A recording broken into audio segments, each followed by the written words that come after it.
What's the situation? Not good. Another two of us have been turned into hamsters. The town is a nightmare in pink. The resistance has collapsed and the lower town is more like a ghost town.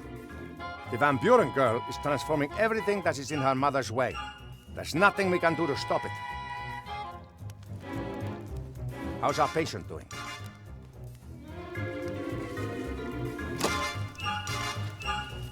Come on, Wilbur. You can't go on like this. You've been lying there for days. We need your help. Go away! Come on! We have to get the wand back off Van Buren's daughter and find a way to destroy it. And none of us knows about magical wands. You're the only one who does. I don't know a thing about magic. I just waved a magic wand around and if all went well, I was able to light a fire. A little girl could transform entire cities with the same wand. But you still know more about magic than we do. And then there's your legendary ingenuity. Where did it get me? I killed the archmage and plunged the world into chaos. The world is always in chaos. And Alistair might still be alive. Master Alistair's gone. He was transformed and we left him. We don't know if they've killed him. The council leader might be keeping him as a trophy. Van Buren has turned his school hall into a headquarters because the Archmage's office in the Mage's Tower is hiding from her. And all the rat holes in the school have been blocked off, so we don't know what is going on in there. That's wishful thinking. Alistair's gone. And if even Alistair wasn't able to stop Van Buren's daughter, then we shouldn't risk any more lives. We've no chance. We mustn't give up hope. Come on, Wilbur. We'll find a way to break the power of the wand. Together. I can't. I'd just make things worse. No, you wouldn't. And you've wallowed in self-pity for long enough. Hey. There's no place for layabouts or cowards in the Resistance. That's not... Yeah? It's not what, Wilbur? You're right. I'll go back to the White Bridge Mountains. Fine. Then go home and wait until the war comes to you. But my ring stays here. Hey, don't! Ah! Ah! If you want to know what's going on with the wand, find me at the entrance to the lower caves.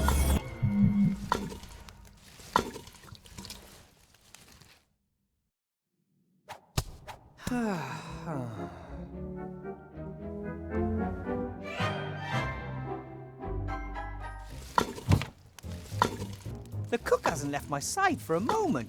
Remy probably told her to watch me. I think she's a little cuckoo. She mumbles to herself all the time. Hello. My God, oh God! My, how you've grown! I'm, Wilbur. Stu, You're the cook, and your name is Stu. Isn't that kind of metaphysical? In a cosmos composed of names, billions upon billions of names, you, a cook, are named Stu. Destiny? Fate? Blind chance? Mere coincidence? A fine kettle of fish, indeed. no such thing as coincidence. Cause, effect, that's all. Ethel's my name. Want some stew? So you're the cook here in the rats' camp? Yes. I am good at mixing things. Was a lab rat for years. You worked in a lab? For a mad alchemist, until it got too dangerous. Wanted me to trial a face cream that would make you look 10 years younger. I was only 2 at the time. Oh, right. I get it. From then on, I tried to be really stupid, attempted to fail at every experiment. The question is, if one tries to fail and is successful doing that, has one really failed? Can I ask what happened to your leg? An alchemistical accident? No, I gnawed it off myself. What? Down there in the cave. You'd have done the same, ooh. Somehow I just really doubt that. There are monsters there, I'm telling you, and they've got it in for us. If you have to choose between your leg and your life, Then you nibble. If you know a lot about alchemy, then you can brew potions, right? Like shrinking potions, for example. Oh, don't hold much store by magic potions. People start craving them. Start with weak potions from itsy-bitsy little phials, then at some point they aren't enough anymore. Suddenly it's got to be small potions, then medium, then large, then epic. A single vial that would shrink me back to the size of a rat would be enough for me. Oh, no, much too dangerous. What are you cooking? Stew, it's always stew. Tasty. What kind? It's always the same, has been for years, but new things are added every day, whatever happens to appear. If you want stew, come back later, it isn't ready yet. I couldn't help but notice that you, sometimes mumble to yourself. I'm thinking. Well, most people do that silently. Oh, because they aren't thinking properly. You aren't asking the pertinent questions. For example? If glue sticks to anything, then why doesn't it stick to the inside of the glue tube? Why do noses run, but feet smell? Why is abbreviation such a long word? I don't know. You see, you take these things for granted, but it's completely mad. Perhaps one can ask oneself too many questions. What do you reckon? If a theatre has been filled to the last seat, who has this last seat been reserved for? And how did the inventor of the clock know what time it is?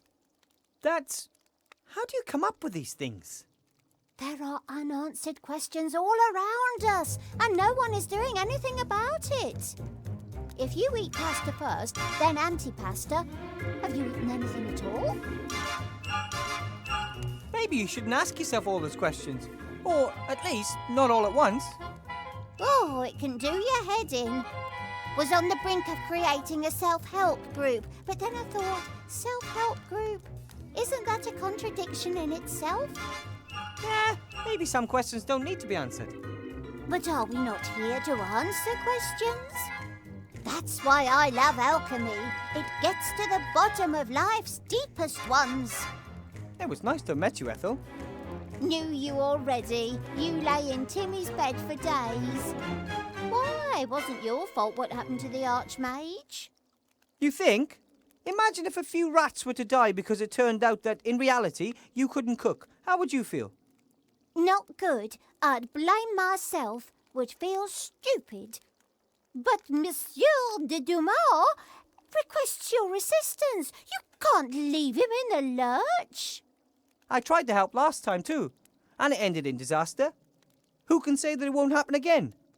Questions, questions, tricky questions.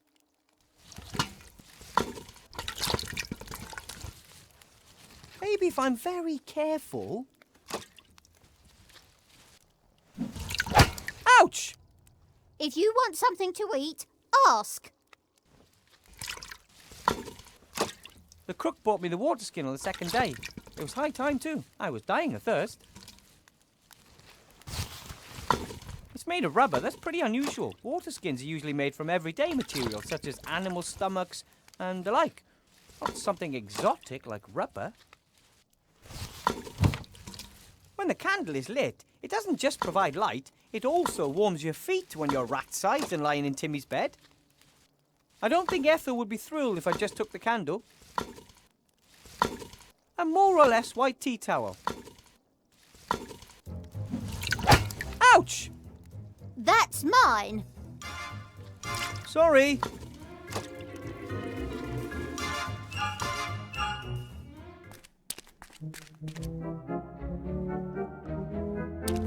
What's this? Some kind of little bag.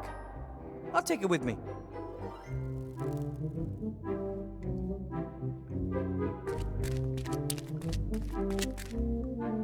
There's a few artificial columns and arches here, as well as natural caves.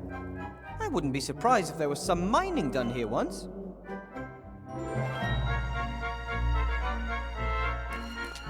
This must be garbage from the upper town. A fur collar that looks almost new. Why would you throw something like that away? One could have given it to the poor, or even left it on the chinchillas.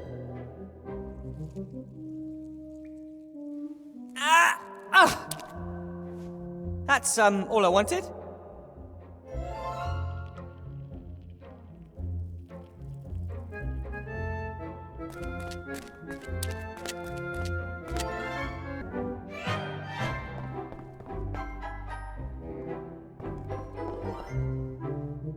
Hey, that's a knight that says knee. A huge mountain of rubbish, tons of it. And I just happened to find a carved figurine of my very favourite hero. It's a sign. I've read all your stories. He was brave and proud, and he never gave up. Because of you, I wanted to experience adventure and left the White Ridge Mountains. And you were only a story.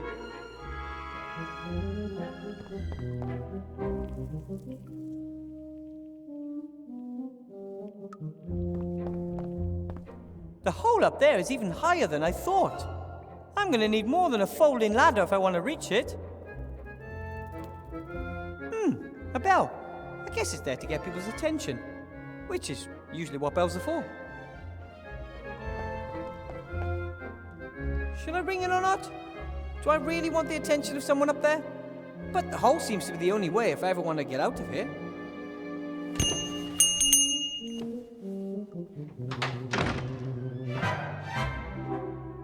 Yes? Are you finally finished? Bill? That you? Ветровейн, a black cat must have crossed my path. Yes, it's me.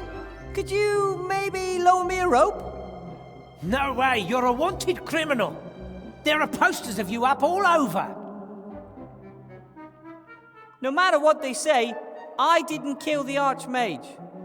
Anyone with any brains knows that. You couldn't have harmed a hair on the Archmage's head, even if you wanted to. But as long as that's the official version of the story, I'd rather not think about it out loud. There are posters of me hanging everywhere. Here, not a bad likeness if you ask me. Wanted for the murder of Archmage Alistair, the scurvy, dangerous, armed and stinky fiend Uilbur Ветровейн. I don't stink. Or if I do, it's only because I spent a few days in bed. I told them if they wanted to catch you, they'd have to put a serious bounty on your head. Would you betray me? If the price is right, sure. But until then, I'm keeping my head down, like everyone else who's got any sense. Well, you gotta be smart these days, or you'll end up running around in a pink tutu, or worse. How's it look up there? How are things in town? Dreadful. Not a customer in sight. It's almost as bad as during the war. I should have known. Politicians are bad for business. Every last one of them. Come on, get me out of here, Bill. I won't cause any trouble. That'd be a first. Please, I want to leave town. Don't blame you, but it's too risky. If Van Buren catches me, she'll probably turn me into a pink, doe-eyed petting lamb. Come on, for old time's sake. I'm not putting my neck on the line for you. Ask your friends, those darn rats.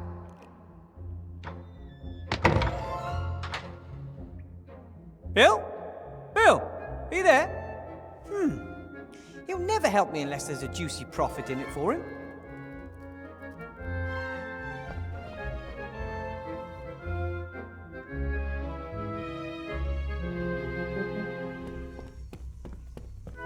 Wow! A workshop worthy of a gnome. I wonder whose it is. As a gnome, I can recognize what that is immediately. A garbage sucker, which sucks garbage in the front and blows it out the back. Some might wonder why, but good inventors never ask such questions.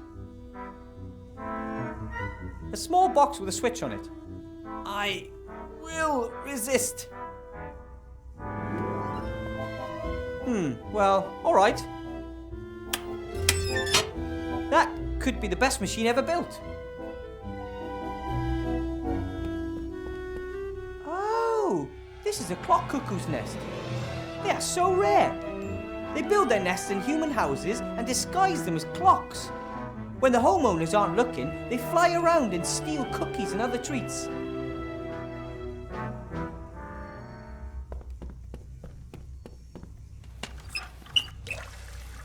Works!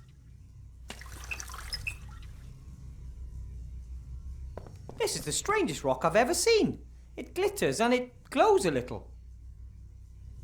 That thing looks magical to me. I don't want anything to do with it. 2 power cables have been connected here. Not very professionally, I'd say. I'd better leave it alone.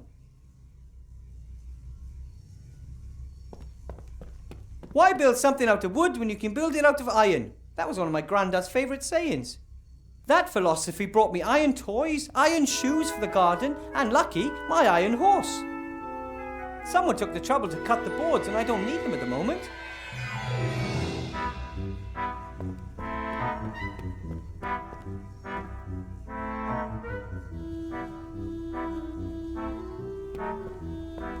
Everything down here is old and used. Some of it's pretty strange too. But every single thing now has a second life and a new task. Everything down here is old and used. Some of it's pretty strange too. But every single thing now has a second life.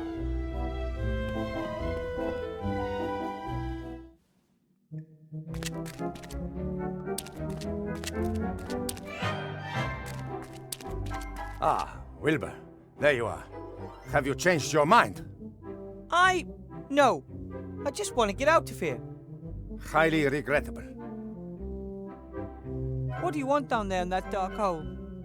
I found your wand down there years ago. My grandfather, a true rat adventurer of lore, climbed into that hole just to find out what was down there. When he didn't return, everyone thought he was dead, apart from me. You followed him? Despite all the warnings, but I didn't find him. Instead, I found a wand. Just as I began examining it, a terrifying ghost set upon me and I fled. I don't know why I took the wand with me. Perhaps it wanted to be taken. When a little gnome came down to our town some years later with big ideas of becoming a mage, I was very proud of my wand and... Oh. How did the magic wand get there? And whose was it? I don't know. There are old ruins down there and lots of terrible tales. If I can find out whose wand it is, then perhaps I can find a way to break its power. Remy, I wanted to thank you for everything you've done for me. You saved Timmy's life. You kept us rats fed when there was nothing left to eat. There's no need for you to thank me.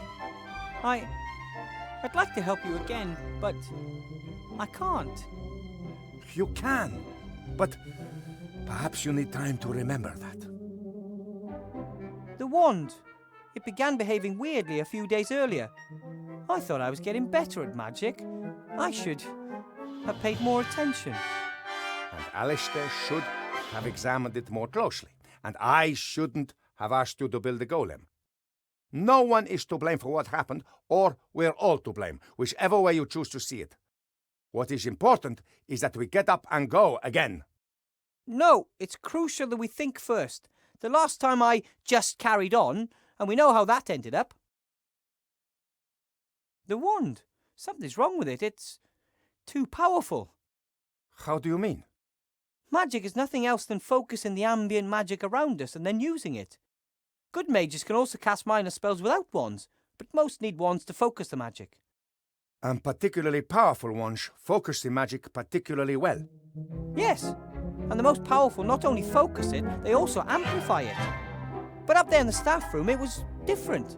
The Archmage cast spells, Monkus cast spells. Right. Where did all the energy come from needed to break down his magical defenses? I agree. It's almost as if the wand itself were a source of magical energy. But I've never heard of anything like that. Another reason to get to the bottom of things. One more reason not to rush into things. This is too big for us, Remy. Ha! This ghost that followed you back then, do you think it's still down there? I haven't dared return to the darkness for years because I'm convinced of it. Then maybe you shouldn't go back down there. Perhaps you're right, but someone's got to go and find out what's going on with that wand, right? Remy, Courage and conviction, Wilbur. Courage and conviction. Good luck. The hole is eerie. Whenever you get close, it feels like icy fingers are reaching for you. How does something like that end up in the trash? If I had a bongo drum, I'd play it all day long and night.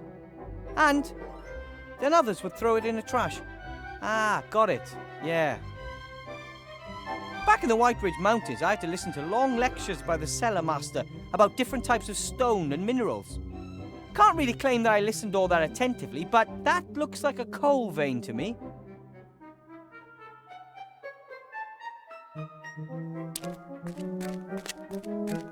There isn't much you won't find down here.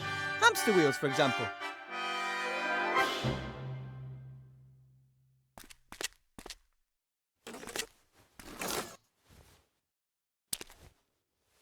Ah! What the heck?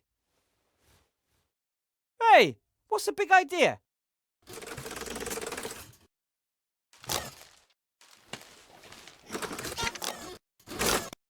Did you build this trap? I'd love to, but I'm stuck. Hey, stop that! Stop that! Are you nuts?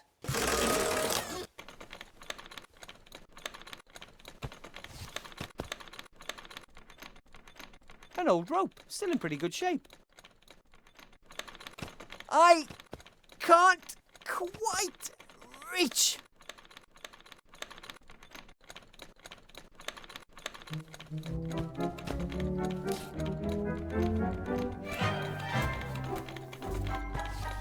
Got it.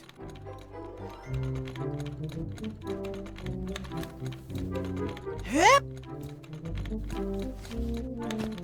That didn't work. Hey, you! Hi there, I just want... An approximately fist-sized stone. That would really hurt if it hit me in the face.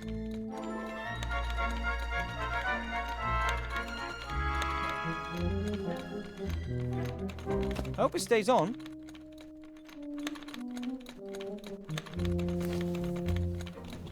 Yep. There we go. Great. And now, the old heave-ho.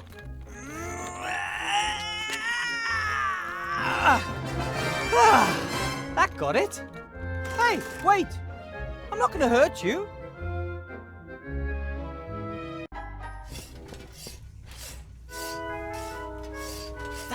That must be one of the monsters Ethel was talking about.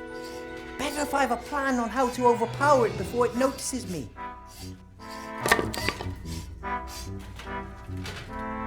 Oh, hello.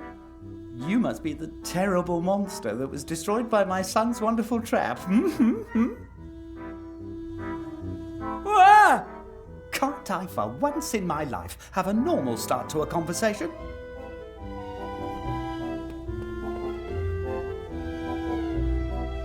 I'm Wilbur Ветровейн. You're not gonna eat me or anything, right? Wilbur? You're not Nate's little friend, the one that was caught by the orcs in the wildlands? You know Captain Nate? Know him? We idolize him. Without him, I'd never have met the love of my life, Esther. Gulliver's the name. Welcome, Wilbur Ветровейн. Feel at home. Any friend of Nate's a friend of ours. I remember Captain Nate talking about zombies who helped him in the wildlands. Anyway, what brought you here to Seastone? A better life. If you can make it in Seastone, you can make it anywhere. Hard work still pays round here. I learned that from Bill. He got us the job here. Bill the merchant? The most successful trader in Seastone. Only just arrived in town and we're working for a man like that. Not bad, eh? I'm not so sure if Bill is really such a great guy. How can you say a thing like that? It was him that smuggled us into town, even though zombies aren't exactly popular here. Sure, it wasn't cheap, but Bill has his costs, and he created a possibility for us to work off our debts. We build these slates for him. They're a hit, he says. He always wants more. Hey, I had one just like that. You see? A hit. Bill has a nose for good business. I'll work hard and learn from him. Then I can finally offer my family what they deserve. My magic slate was evil, and it deceived me. Magic slate? Poppycock. They are neither made out of slate, nor are they magic. If they're not magical, how do they work? Because I don't see any gears. I don't really know. Has something to do with the intelligent stone, as Bill calls it. Fell from the sky one day in a blaze of light. I cut off a thin slab, set it in a wooden frame, and then give it an almighty electric shock. That's all. You pump electricity into the rock and that wakes it up? Yes, you could put it like that. Unfortunately, it doesn't work anymore. It's a serious problem. How am I supposed to finish the last batch if I don't have any power? And Bill came up with the idea for the slates. I never would have believed it. Why not? He's very innovative. He copied the idea from a trader down south with his very own eyes. At first, he had a couple of carpenters from the lower town work on it, but they just kept wanting more and more gold. Didn't give Bill a chance. He had to let them go and shift production down here. We were lucky that we were standing at the gates at just the right moment and were looking for a job. And now we're just one batch away from earning our own gold. How do you deliver the slates to the upper town? Have you seen the hole above the pile of rubbish? Bill lowered us down through it, and every time we finish a batch of slates, we ring the bell and he sends down a basket. So the hole in the ceiling's the only way out of the underworld? The only one I know about. And we don't need any more. The current batch is our last. Esther, Nate and I will be pulled out of this stinking place and can finally begin our undead lives in earnest up there. When will the next delivery be ready? Never, by the look of things. No electricity. If I help you, will you take me with you when you leave? Why not? If you help us, we'll help you too. Of course we will. Right. Then, so why don't you have electricity? That's what I would like to know. I guess it's got something to do with those darn rats. They use the same cables as us. They probably wanted to sabotage production. I can't believe that. The rats are very nice. Nice? They attacked my wife, wanted to eat her. And now I'm sure they want to prevent us from working our way out of poverty. Don't talk to me about nice. Yes, we promised an old friend we'd name our first child after him. And this little robot? Nate. Nate? We promised Nate we'd name our first child after him. We actually wanted to wait a bit, but my little cherry blossom started having problems with depression, said I worked too much and that she felt lonely. You know how women are. No. So then we built Nate. Well, we started him off at least. He did the rest himself. He's a great little inventor. Nate built himself? Once he could hold a screwdriver, there was no stopping him. But he doesn't only tinker with himself, he invented most of the machines in here. That thing too? It's really impressive.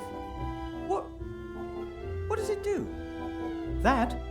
He got it in his head that a machine could do my work quicker. But as you can see, it's not working. No one would ever expect a workshop like this under a junk heap. Thanks. Built it all myself. I worked on it day and night. Didn't want to disrupt slate production, of course. But it was worth it. My son's an inventor, just like his old man. Here he can learn everything he'll need for later in life. I think I scared Nate earlier. He's shy and has never seen anyone like you before. In fact, he only knows Esther and me. Where is Esther? Oh, at home, but it's not really presentable. Anyway, you ought to sort out the electricity first. No problem. Hopefully it's not a big deal. There's a lot to do. Best I get to work.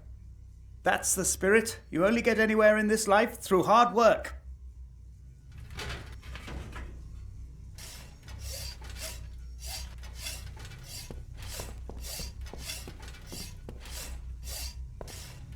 I've never seen tape that wasn't useful for something.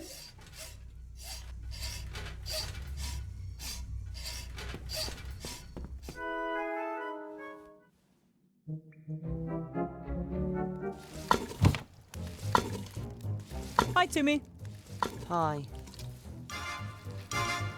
Ethel believes there's monsters down there, but they're only zombies and robots as far as I can see. They seem to be very nice. Skull throws things at us when he sees us. The little robot runs away if I get too close. Maybe I can get them to be more friendly towards you. It looks like the power supply's broken. It's been down for 2 days. What happened? The same that's happening all over.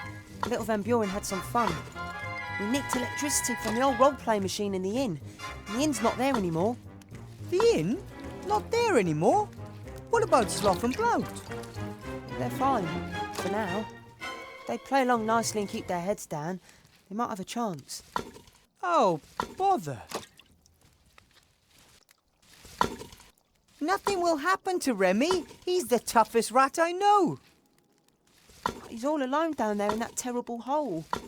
Maybe. It's not all that terrible. No one has ever dared to go down there, apart from Uncle Remy and his grandfather. That hole is evil. I wish I could have gone down there with him. Would it be inappropriate under current circumstances to ask you to go for a run in a hamster wheel? I'd say. That's why you'd never ask me, right? Of course not. And would it also be inappropriate to ask Ethel to do it? Yep, of course. Ethel's an excellent cook, but a little special, isn't she? Totally crazy. I might have expressed that a little differently. Her cage in the lab was just above the cauldron. Too many fumes. But she's harmless, and the best alchemist around. I know this isn't what you want to hear, but you know any way out of these caves? Dozens. Even one in my size? No. Apart from the unreachable hole in the ceiling, of course. That's exactly what I was afraid of. Hi, Ethel.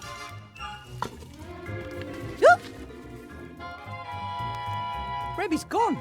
He's descended into the dark hole. Oh, he is so brave, all alone in the dark. He's taking another big risk. I wonder if that's such a smart idea.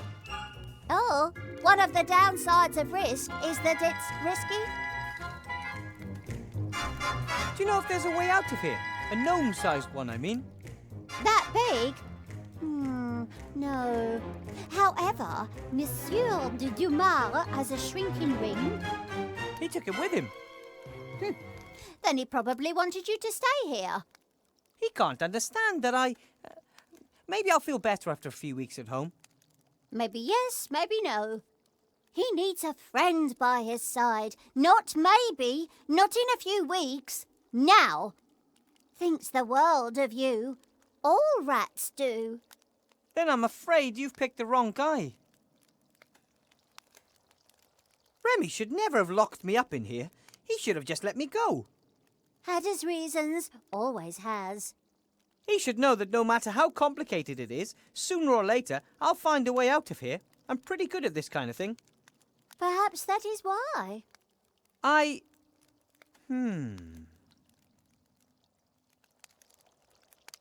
The soupy stew smells surprisingly good. What do you mean, surprisingly? Do you want a bowl? Well, I guess I'm kind of hungry. One stew coming up.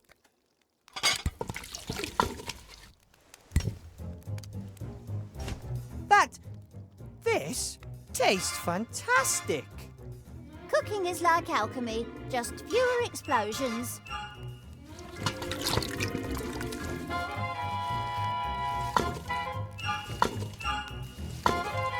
Doesn't look like the wheel got used much. Somewhere there's a lazy fat hamster. The fur would fall out right away. I need some way to attach it. I attached some double-sided tape to both the outside and the inside. Two are better than one. I'm not quite sure why, but I glued the fur onto the inside of the wheel. That might even work. Wow! You can inflate rat water skins. Who'd have thought? Okay, I'll put the balloon in the middle.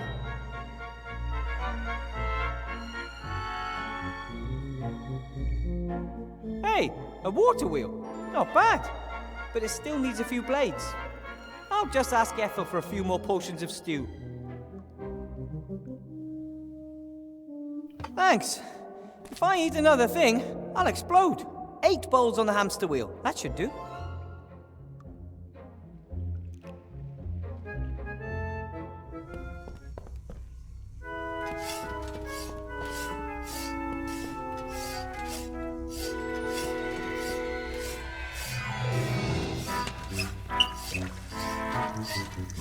And this is the moment of truth.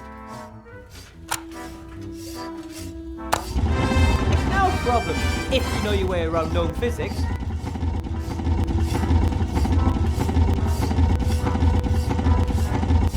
Hi, Gulliver. Hello, Wilbur. I am the master of electricity. Excuse me? We've got electricity again. Really?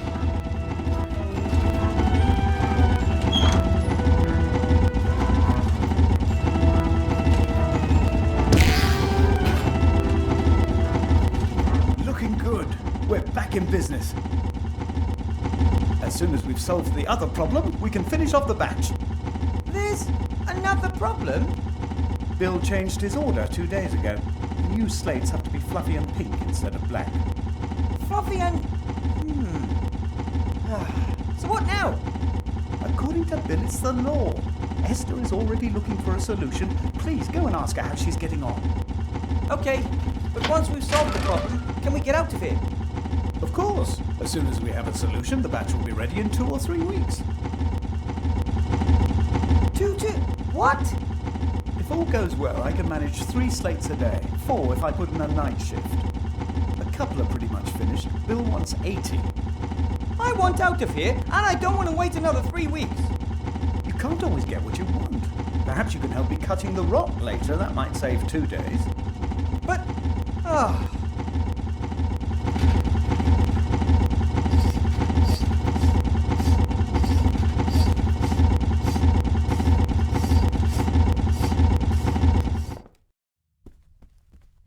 Hi, you must be Esther. Yoo-hoo! Hi, Nate. I'm sorry if I scared you earlier. Gulliver's promised to take me to the surface with you if I help you with the delivery. He said you're making the fluffy pink covers for the slates. Oh, I'm not ready yet. And it's not a cover. I'm trying to mix a fluffy paint. A fluffy paint? Yes. There are hardly any fluffy materials or furs down here. But old paint and chemicals are here in abundance. I've never heard of fluffy paint. Well, there are warm colours, cold colours, neon colours. Why shouldn't there also be fluffy colours? I'm not sure if a fluffy paint is the right way. It's the only way. We have to work with what we've got. I'm sure that a good alchemist could find the correct mixture. Ah, I know someone who's good at alchemy. Really? Would he help us? I don't think so. She's actually the cook in the rats' camp. Oh, the same old story. The rats are lovely, and you folks are easy to get along with too. Why don't you like each other? Oh, it all went a bit badly wrong. We had had a long journey. We lay down in the rubbish to have a bit of a rest. At some point, I woke up and saw a rat nibbling at one of my fingers. She must have mistook me for a discarded titbit. I only realised this much later. I was very surprised and shouted very loudly. Ew! And then? Gulliver jumped up to defend me.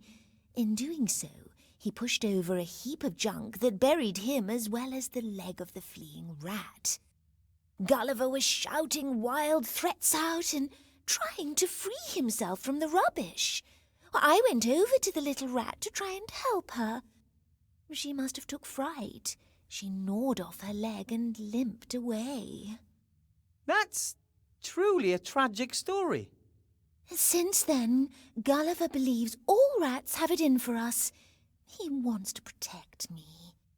He won't let any rat into the vicinity of our home and has forbidden Nate and myself to talk to them. But if Ethel the cook wanted to help, would you let her? Of course. Why not? We just mustn't tell Gulliver about it. He would never allow a rat into our house.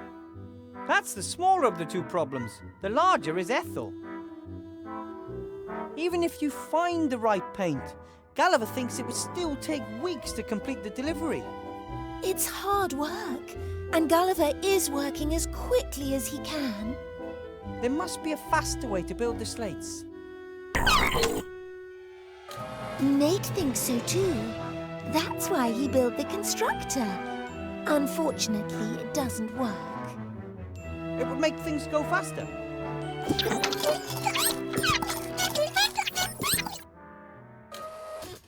Well, not much faster. It would still take a few hours. Nate and Gulliver seem to have gnome blood in their veins. No, Nate has no blood. Gulliver might have something sticky in him. That's, not what I meant. I meant they both like to invent things. That's right. They used to make things together, but now, because Gulliver has so much to do, he doesn't have any time for it anymore.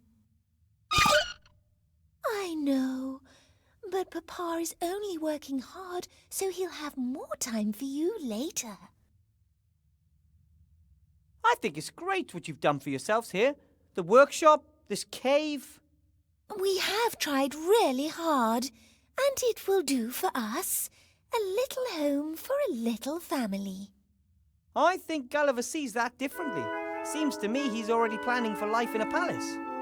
He's very optimistic. I think we should be content with what we have. If you're always dreaming about the future, you miss the here and now. Life is what happens to you while you're busy making other plans. Who said that? I read it on someone's wall, so it must be true. Gulliver's very enthusiastic about Bill. Yes, he thinks he will help us. But you don't think so? Oh, what do I know? I'm just a simple girl trying to take care of her family. But my head was chopped off just because I'm a zombie. I'm really not sure if the people in Seastone will take to us, however hard we might try. I suggest you keep on going for now. In the meantime, I'll go and see if I can win Ethel over to our cause. You do that. Take care, Nate, and you have nothing to fear from us gnomes. Yes, Nate. Wilbur is a gnome. You remember them from your book, don't you? Nate has a book about the races in Aventasia. It's his favourite. I have to read it to him every evening. Yes, a gnome. Yes, gnomes. Nate thinks he has at last found another inventor. Inventor? The book says that all gnomes love tinkering and inventing. Oh, gnome. What is it? A map of Aventasia. Nate built it. He often likes to dream of travelling across the lands. He's never been up there? No, but I tell him about it every evening, and he has his books. The map is made from old sheet metal and recycled parts. It must have taken forever. I really hope one day Nate gets a chance to visit some of these places.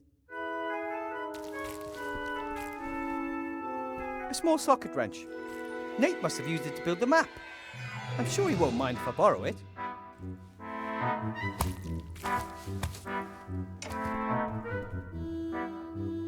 An empty bottle of cognac with a little musketeer hat for a cap.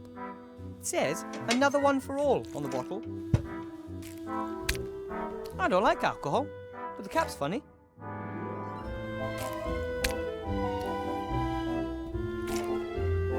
An empty bird cage? Oh, Nate often feels lonely when Gulliver and I have to work. We thought a bird might be a bit of company for him.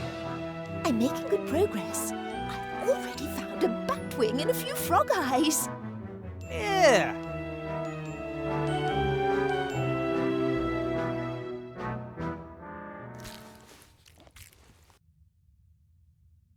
A few handfuls of sand should be enough.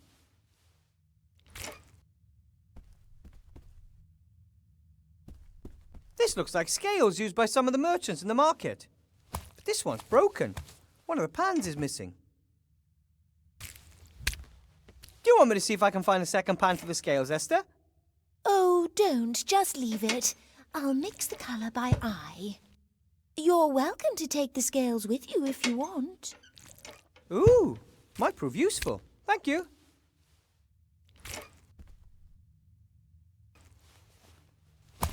Esther's equipment isn't all that bad. Her main problem seems to be a lack of experience. Do you need this stand, Esther? I don't know. Do I need it? No idea, but I think I need it. How do you know? I get a feeling whenever something catches my eye, I should take it. Sooner or later, I'll find a use for it. I do that too. That's why I've got so much useless stuff here. Take whatever you like.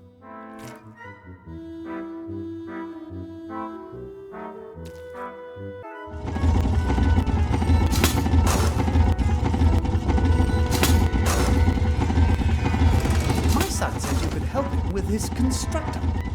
I told him you said you weren't an inventor, but you did sort out the electricity, and Nate says all gnomes are inventors. In theory, yes. Practically seen, I'm practically not practical at all. But the constructor could save us a lot of time once it's up and running, and you are in a hurry, aren't you? I could have a look. Where's the problem? We need a strong fan belt. All the ones Nate tried so far have torn. And we need coal for the steam machine. Wood and garbage don't burn hot enough. I still can't say for sure whether the machine will actually work. Not all of Nate's inventions work at the first go. Hey! V-belt and coal. Sounds doable. But don't forget we still need the fluffy paint as well. How could I? Work never stops. It looks like you'll have some help. Don't cause any mischief, boys.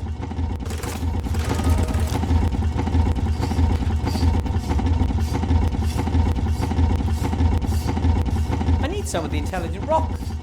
For the constructor? Of course. Help yourself.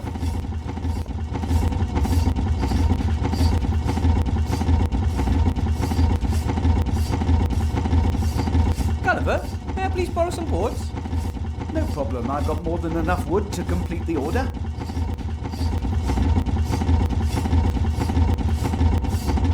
If I disturb him for no reason, he'll make even less progress. Best if I just let him get on with it.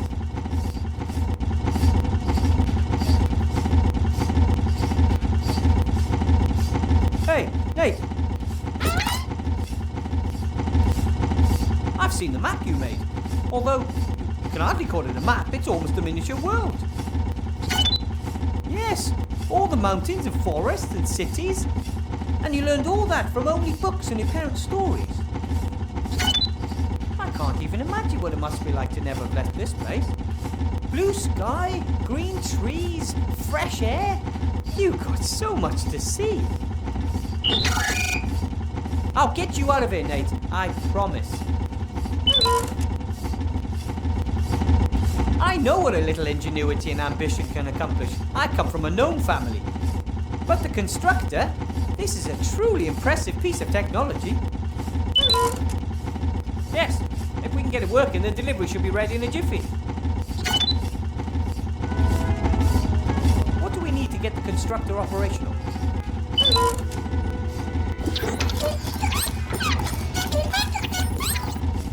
Right! Coal for the steam engine and a strong V-belt. That's what Gulliver said too. Time for work.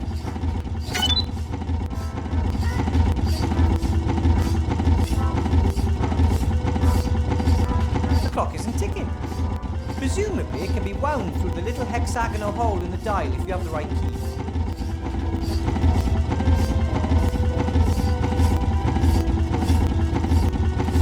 The wrench could actually fit.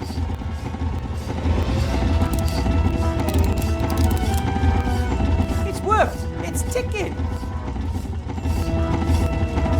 I'll set the hands to 12 o'clock.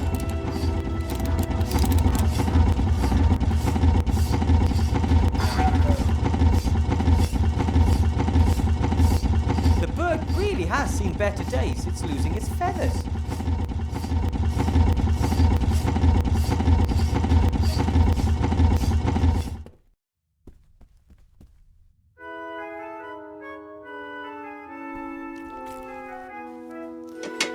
I brought Nate a little bird.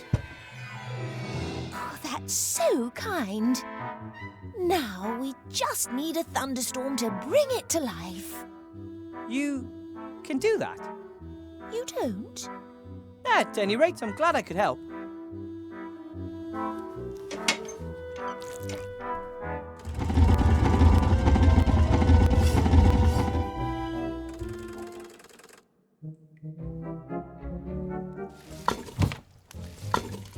Hi, Ethel.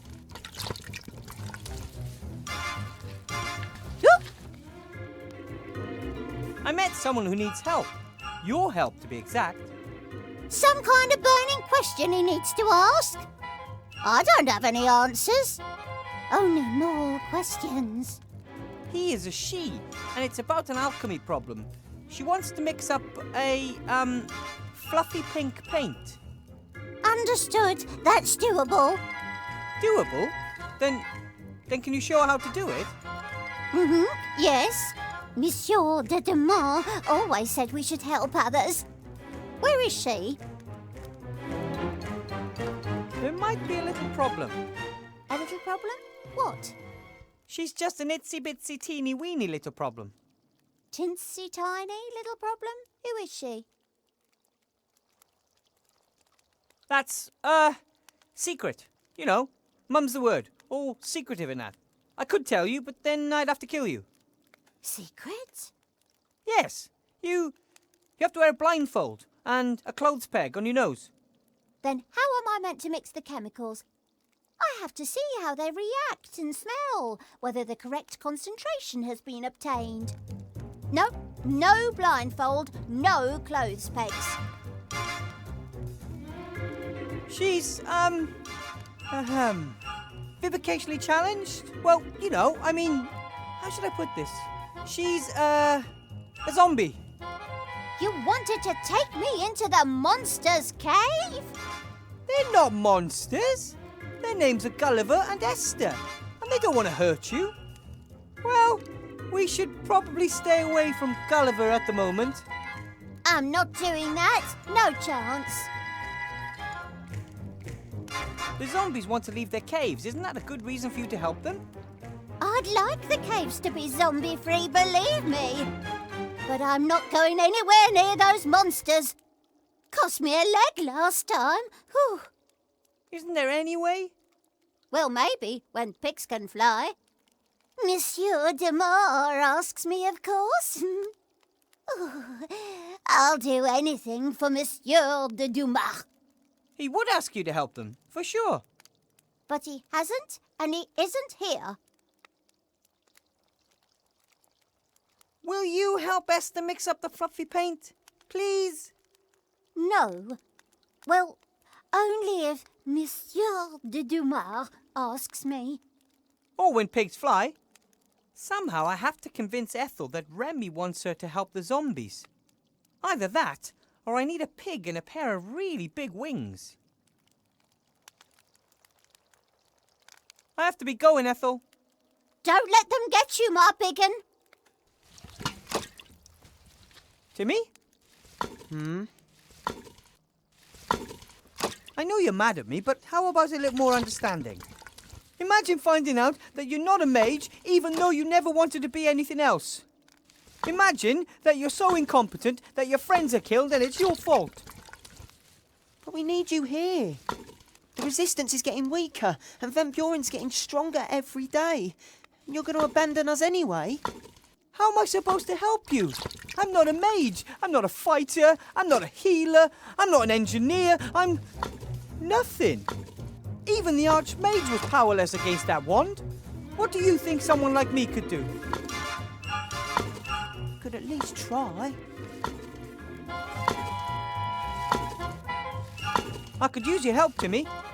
And It's about the zombies. I can't manage it alone. I'm supposed to help people who throw things at me. What do you get out of it? They're going to help you out of here so you can just run off? So, Timmy, man or mouse? Rat. One of those rats trying to save what can still be saved. The others are all out there in the streets fighting. Really? If all the rats are out there risking their tails, so why aren't you with them then? I'd be out there in a flash. But Uncle Remy asked me to stay here. And I listen to what my uncle says.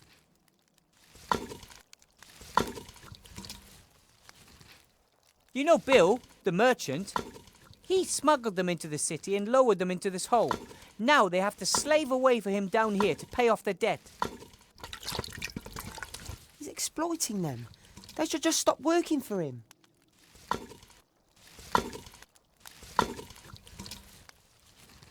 The zombies haven't done anything to anyone. All they want is a better life for themselves and their son. I'm not saying that I think it's right what Bill is doing to them. But you won't do anything about it. Aren't you the one who said you should help others whenever you can? Here's your chance. Right here, right now. And coincidentally, we create a way for you to get out of here, right? But at least you want to help the zombies. That's a step in the right direction.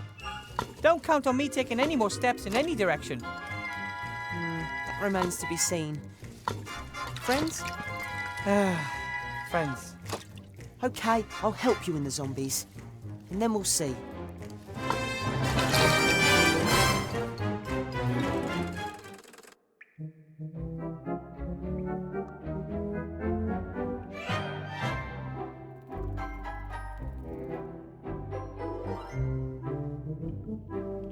I have a little cape here, Timmy. And what are you going to do with it? Esther isn't able to mix the fluffy pink paint alone. She needs Ethel's help. But Ethel won't help her unless Remy asks her to. Uncle Remy always gives his orders face to face. And I think even Ethel would realise you aren't Uncle Remy. Exactly. That's why I thought of you. A disguise. But my voice is much too high-pitched. I could do the talking for you. That sounds like a plan that simply can't fail.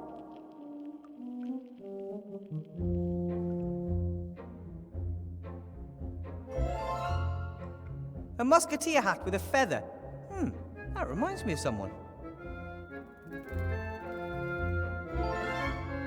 Remy without a hat. Totally unthinkable.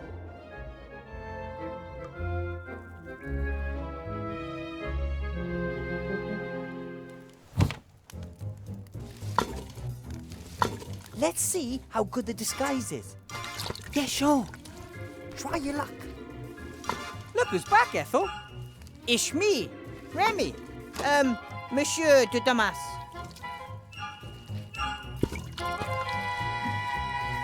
So where is Monsieur de Damas? You trying to pull my leg? There's nothing wrong with my eyes. You boys.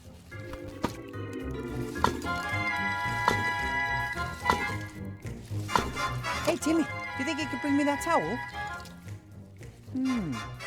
Can you distract her so I can try? Hi, Ethel. Stu? Good grief, what do you look like? Oh,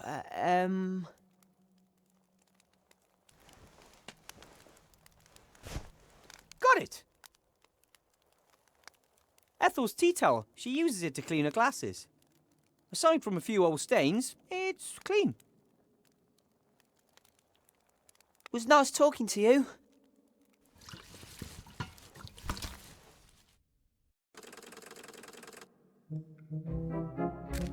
The tableware might not be the latest word in fashion, but it's perfectly fine, apart from the leftovers.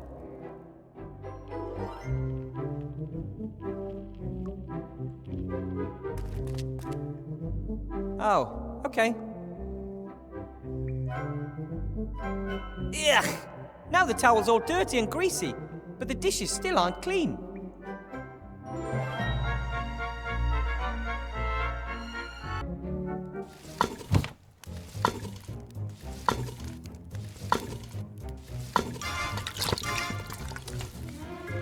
Seems Ethel only has eyes in the back of her head when things go missing, not when they're brought back.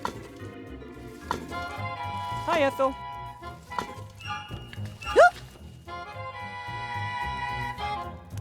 Can I have some more stew? But of course, my big un.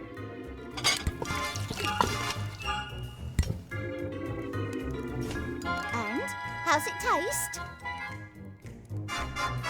Tastes great, but it could be a little hotter. Oh, understood.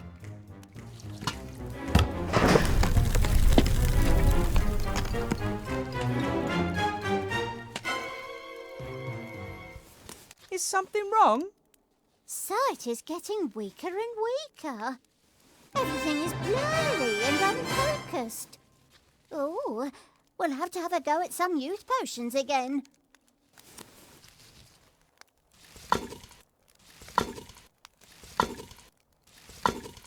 Let's see how good the disguise is. Yeah, sure. Try your luck. Look who's back, Ethel. It's me, Remy. Monsieur de Damas. Monsieur de Dumas, you're back! Yes. But only very briefly, because I have to go back. What is lurking down there at the bottom of that frightful hole? I'll tell you everything, but for now, please, there's something you have to do for me. Oh, of course, anything. I want you to help the zombies under the mountain of rubbish. Oh, well, is that really necessary? The zombies are being exploited. They simply deserve better than this. Wilbur said something to that effect as well. What do you reckon? Remy's probably right. Exactly. Listen to Wilbur. Okay then, what should I do? Help the zombie woman Esther mix this fluffy paint the zombies need. That shouldn't be a problem, as long as they don't eat me. I can guarantee they won't.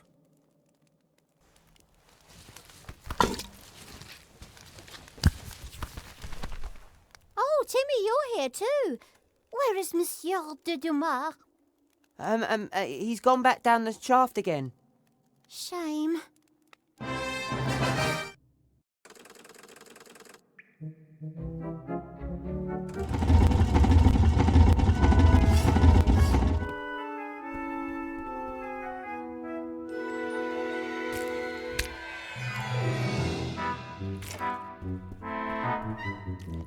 Look who I have here.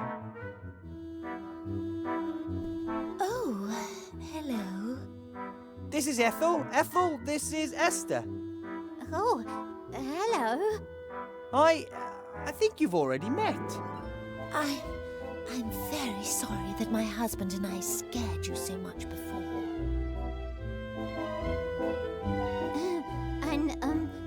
I'm sorry that I nibbled you a bit. That's okay. It can happen. I like the flower in your hair. Very pretty. Oh, thanks. I like the fact that you don't want to eat me. Wilbur said you had some kind of alchemy problem. I'm trying to make pink paint, but it has to be fluffy. Ah, understood. Show me what you've got.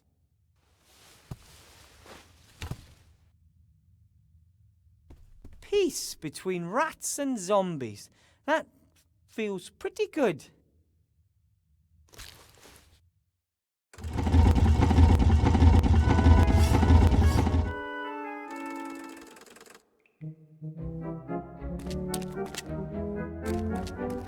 That V-belt up there, would it do the job? All right then. Then we just got to get it down somehow.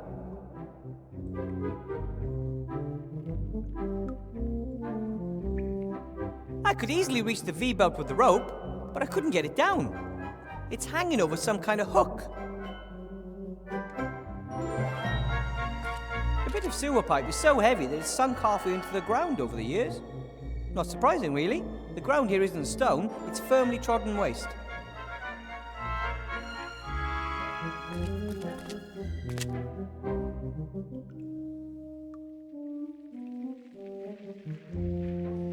Stand over there, Timmy. What are you doing? I am working on something.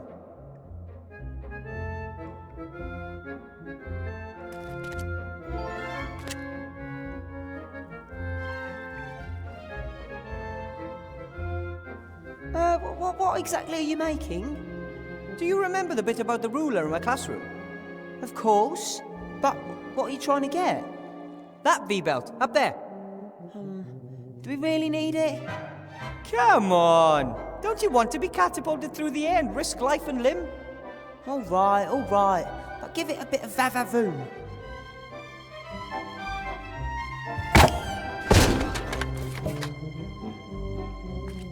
Everything okay, buddy? Wow, that was awesome! And an ogre's hand width too low.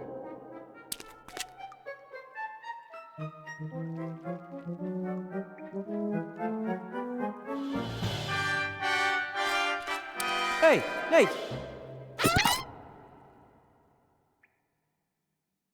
Time for work.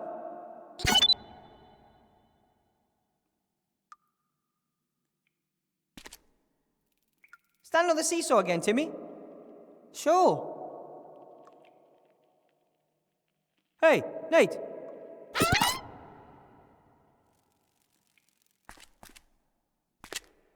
Nate, can you come over for a minute? I need some extra weight.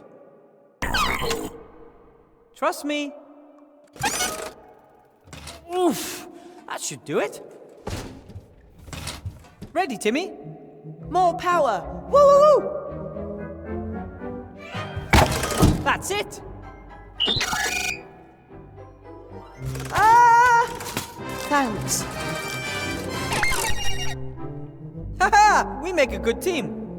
Yippee!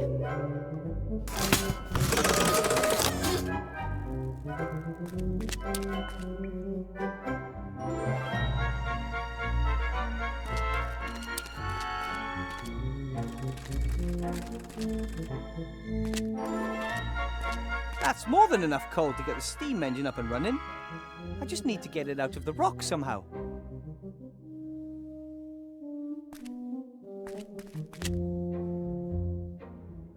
That's, firework. At the end of the war, there was a huge victory celebration in Seastone with lots of rockets and firecrackers. Several fires broke out and the town was damaged more severely than any time during the war. I wish that was more surprising, really. I don't have anything to celebrate, but maybe I can use the black powder for something.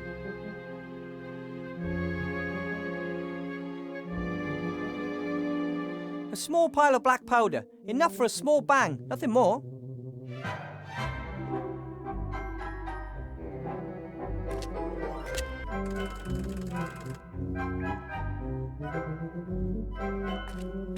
Ooh, another firework. Ooh, another firework.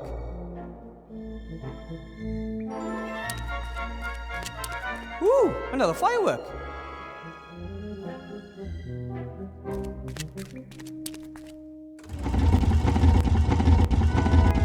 Ooh, another firework.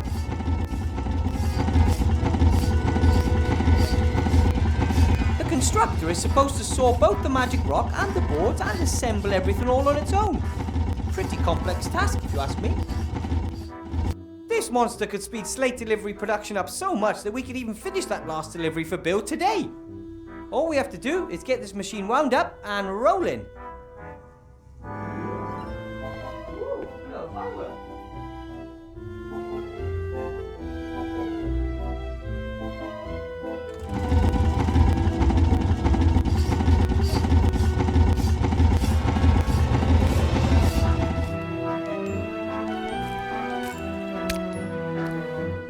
Another firework. Ooh, another firework.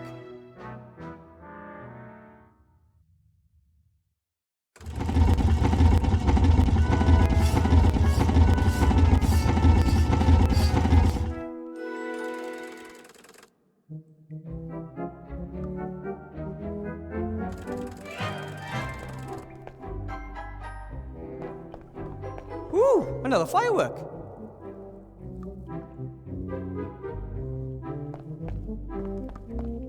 Ooh, another firework. This much black powder wrapped in paper would equal a full-blown stick of dynamite, I'm sure of it. So, let's see. If I roll the gunpowder from the fireworks up in the poster, I'll have a stick of dynamite. Homemade dynamite. And it looks like I've got just the right amount of black powder. Why not?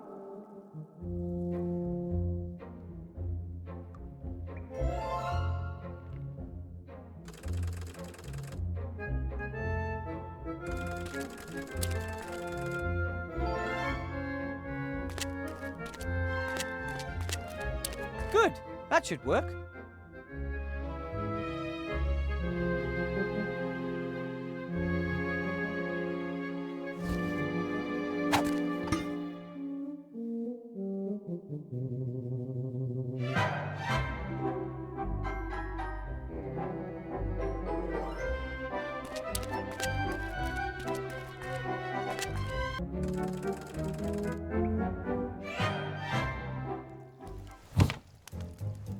Ethel won't need this while she's with the zombies. I'll light it from the fireplace. So, that's done.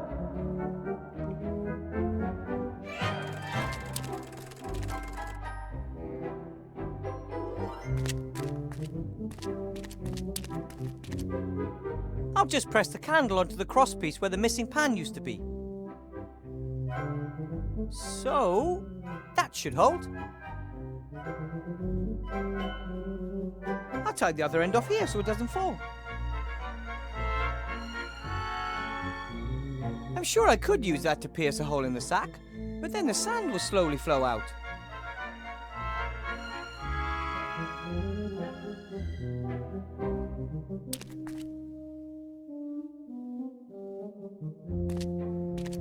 Okay, I poke a hole in the bag, sand runs out. It falls onto the scales, pushing one side down and raising the candle on the other side. It ignites the explosive charge and boom! We have our coal. And, thanks to our ingenuity, all our fingers too.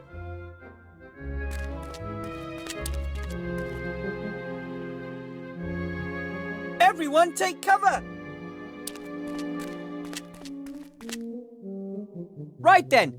Heads down, ready to fire. Ah!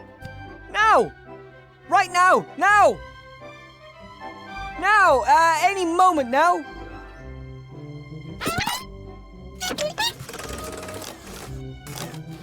Nate! No!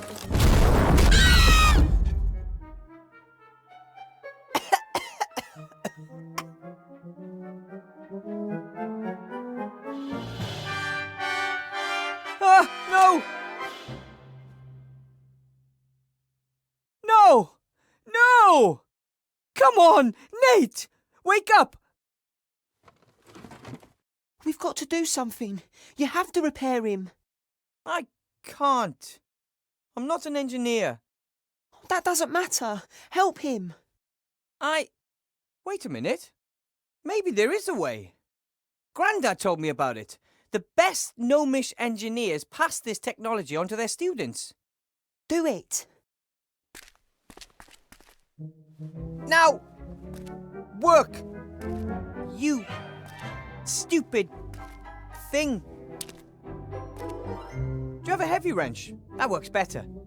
Not necessary. Nothing that can't fix himself, I'd say. We were worried, Nate. But then someone saved you. As someone who'd forgotten for a moment that he couldn't. Nate! Are you okay?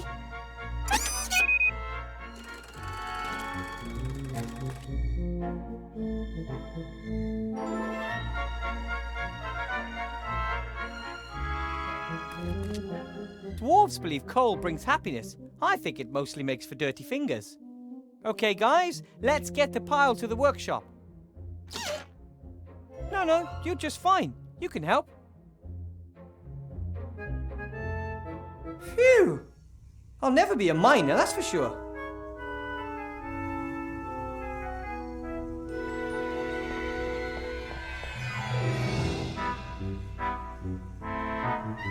That looks good.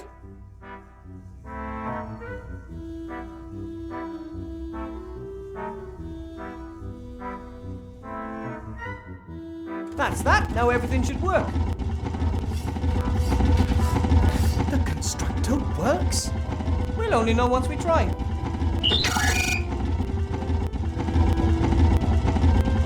Come on then. All hands on board. Let's get this thing up to speed. If we can get the pointer into the green and keep it there, the machine will be running efficiently. And how do we do that? The good old gnome way. We just keep fiddling around with it until something happens. All right, you're the boss.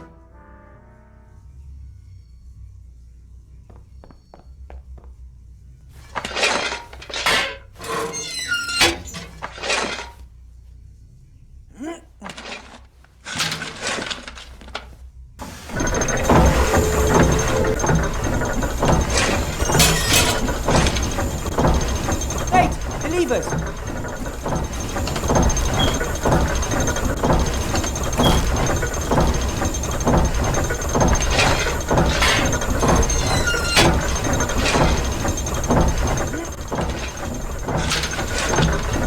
We're at 50% efficiency. Keep going.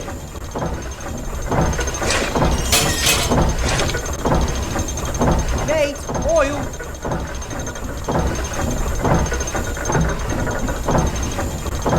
The door's closed.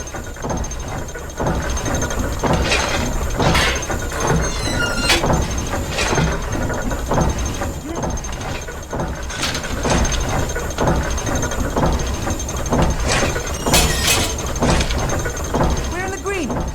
Keep it up. Nate, oil.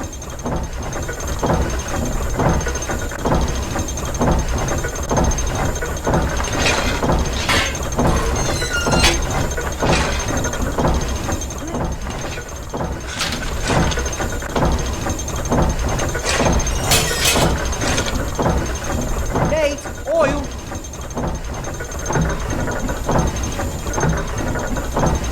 By George, I think we've got it. Keep it up. It's beyond our wildest dreams. The slates are practically flying out of the machine. If only we had the paint too. Here we are. Fluffy pink paint, as requested. What's that? That's Ethel. She's been helping me. But isn't that... Yes, and she's my friend. Now, clear a space there. We have to paint the tablets fluffy. Yes, Buttercup. That's the last of them. And that means the way to the town is open for business. Clean air, the wide sky, and Timmy's already gone ahead to organise a few chocolates as a welcome gift. We wouldn't have managed without you, Wilbur. The slates look fantastic. How did you manage to make them so quickly? We all worked together, and we had the constructor. 50 slates an hour, rather than 4 a day. 50 slates? Do you know what this means? The slate business is profitable again, despite the poor price, thanks to low production costs. Yes, I thought we might open a little factory outside the town gates. You put up the capital, and we bring the know-how. And you'd already have a factory manager, too. I've got a better idea. You stay where you are and produce a few hundred more of these babies. But that wasn't the deal. I promised the others I'd get them out of here. You should never make a promise you can't keep. You've got a week. You better get cracking. Or I might just let slip you're hiding a wanted criminal down there. Bill!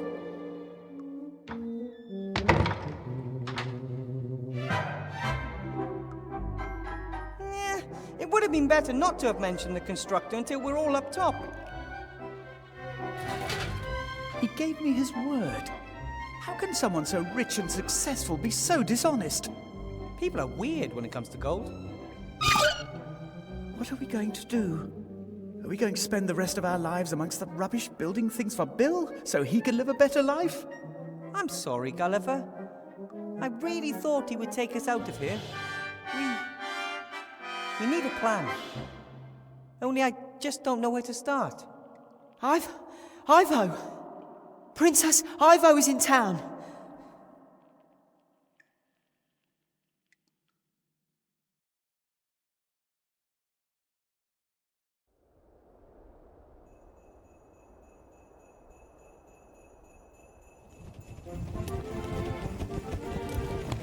What the hell are you? Whatever you are, you'd better make like a tree and get out of here. I'm an elf and demand to know what's going on here. Too fat to be an elf. Well, really, I am. You're not allowed in the upper town without permission. Get on your thing and take a hike. I'm Ivadora, Princess of the Woodland Realm. And I am not fat. It would appear that elf pregnancies progress a little differently outside of the Woodland Realm. Don't you get fat at home? Elf pregnancies take years, but here? Oh, it seems that years turn into days. You should be glad. You'll get it over and done with quicker. I'm really not into... Oh boy. Take me to the Archmage now. The Archmage is dead, murdered by that Ветровейн fella. That's idiotic. That's the official version, the only one you should mention in this town. Ветровейн is a wanted gnome. Him and the other terrorists have fled into the underground.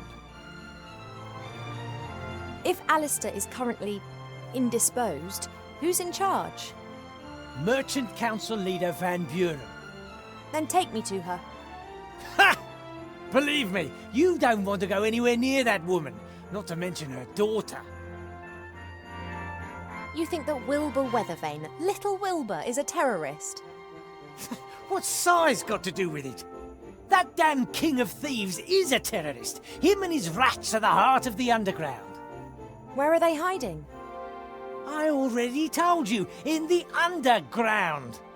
There are hundreds of ways down there, if you're a rat, and Van Buren is having all the rat holes she can find blocked up. And if one is not a rat? I only know of one way in, big enough for a grown man. That means it's maybe even big enough for you. This grand entrance to the underground, where exactly is it? Are you planning to make common cause with the terrorists? Perhaps I want to arrest them. Van Buren isn't interested in making arrests. She wants Ветровейн and the King of Thieves well and truly out of her way. They both mean trouble, always have done. I've got nothing against your friend, but I'd love to see that little French rat with the Spanish accent put to the sword. Where's the entrance? You won't get any information out of me, Elf. Trust me, I'm doing you a favour. I'm sure I'll find out exactly what I need to know. You shouldn't be here. You should save your skin and get out of here while you can. You've got to think for two now. Don't forget that. Bye. Come on, Buttercup. Perhaps we'll find out more elsewhere.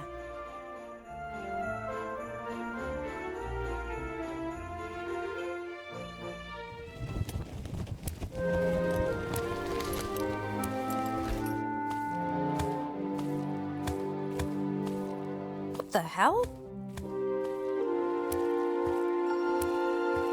Hi there. Well, hello there. Oh, what do you want? Wanted for Archmage's murder? Has this dangerous terrorist still not been apprehended? It's a lot of nonsense. Van Buren wants to get rid of the rats because they're Alistair's allies. She calls them terrorists so that her people can snoop around under the pretense they just want to block off the rat holes. Completely incidentally, wink wink, they find out, of course, who lives where and what they think of Van Buren. You jeeper troll dung, I tell you. Hello, Mr. Fox. Oh, shit. It appears we need to have a little conversation. You must be Council Leader Van Buren. Clever girl. I wanted to ask you if...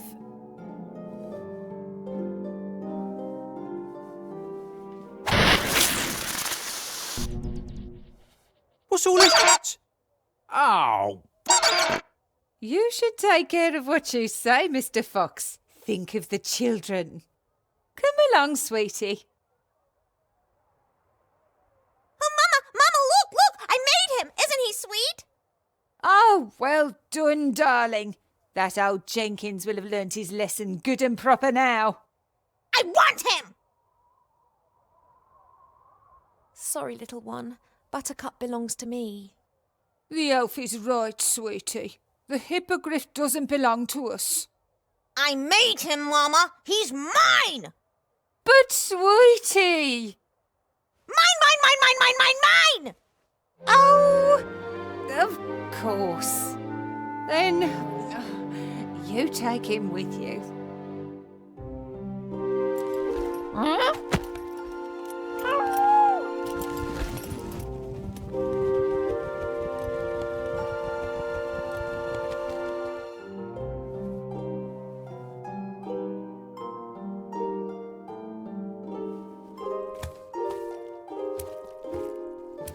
I didn't see them. Sorry.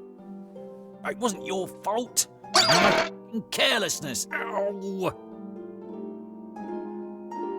The daughter of the council leader. She's responsible for all these transformations, right? Oh. How is that possible? Normally magic fades after a while. Where's she getting her power from? Can you tell me anything about the murder of the Archmage? Yeah. Was there actually any murder at all? I mean, is he really dead? Wilbur and the rats would never have harmed him. They're being made into scapegoats? Assuming the Archmage is still alive, Van Buren would have kept him close by, wouldn't she? In the Mage Tower? In the school? Right, that's where I'm heading next then. Van Buren can't have gained power by legitimate methods. These lovely things around my head stop me from saying certain things. Like swearing? Ha! Oh, apparently, yes. Sybil Van Buren's power without any to do so. Censorship! That's what it is. Do you know what the worst thing about censorship is? I understand. What are you going to do about those things around your head? What can I do? I'm a journalist, not a mage. There aren't any mages left in this town. Van Buren has them all. Magic is the key to her power. Does she think that only a mage can stop her now? How convenient that the town's most inventive mage is underground and wanted for murder. I must go. Stay strong. You might find this useful if you want to take a look round the upper town. Thank you.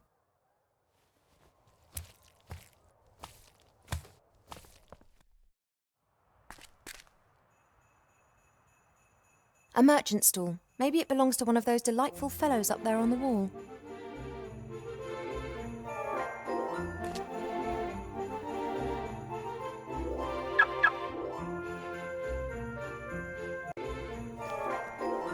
Stop! Papers, please. You do not need to see my papers. I am not one of the terrorists that you're looking for. You're trying to do some kind of elven magic, aren't you? No, I'm just not a terrorist. I'm Princess Ivo of the Woodland Realm. Ah, Princess Ivo. I didn't recognise you. You look so different. I don't seem to recall you being quite so svelte before, Mr. Shield Hand. You're right. A lot has happened. Tell me, the artifact of divine fate, could it turn me back to normal? Possibly. Only no one knows where it's hidden, me included. Archmage Alistair erased our memories after we hid it. Oh, of course he did.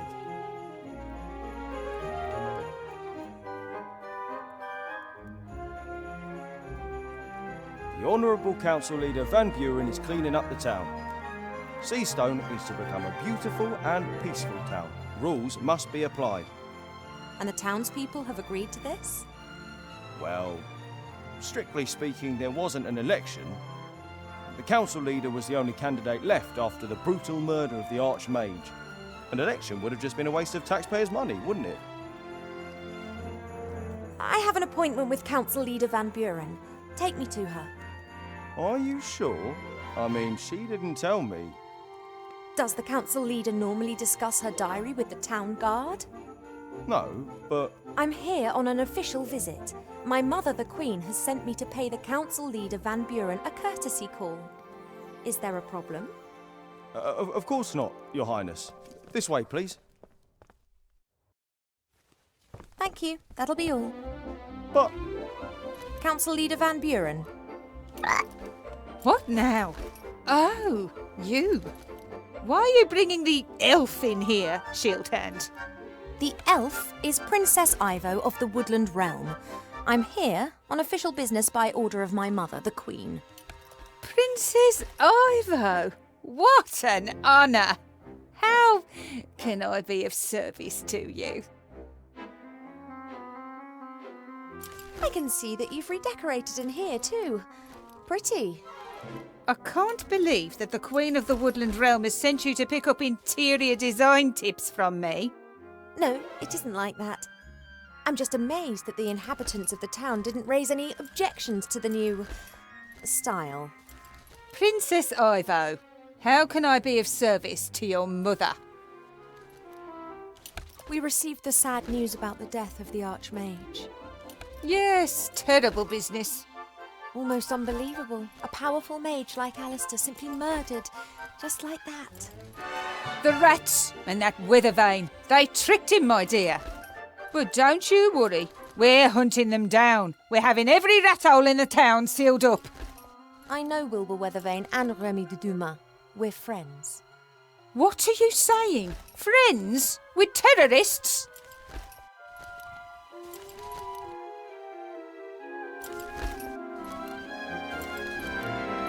Enough of this nonsense. Where is Alistair? What's happened in the town? And why are you trying to put the blame onto Uilbur and Remy?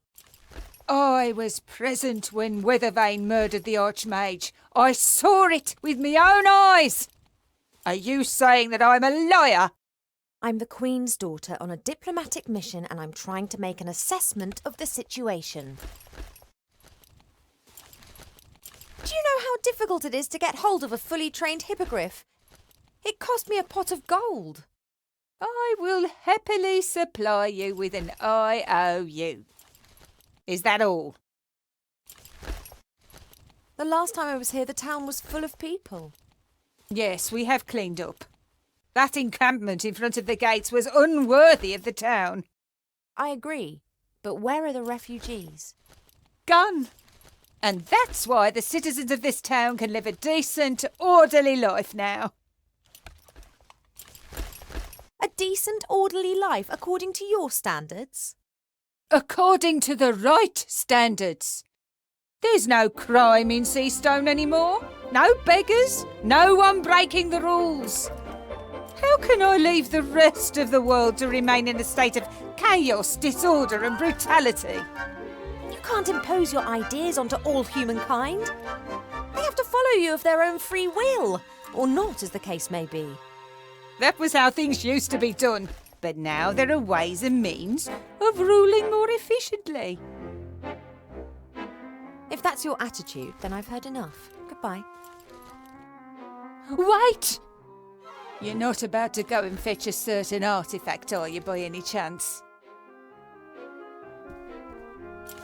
Even if I knew where the artefact of divine fate was, I wouldn't use it.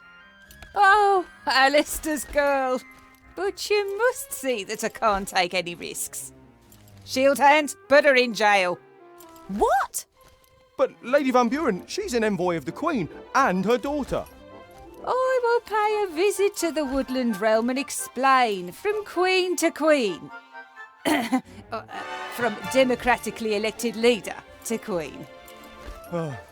This way, please, Princess. Come any closer and I'll box you.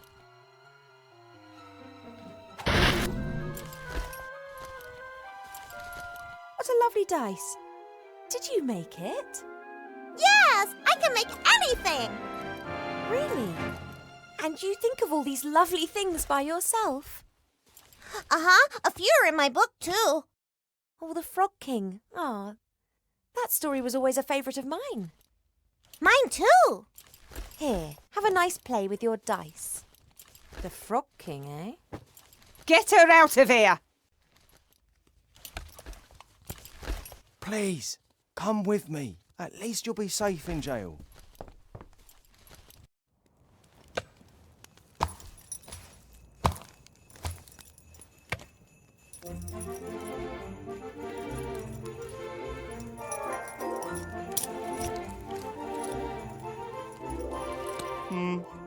No, that's not quite straight either.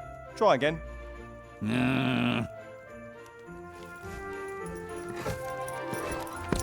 pregnant princess of the woodland realm, in jail. Luckily, the reporter's got problems of his own to deal with right now.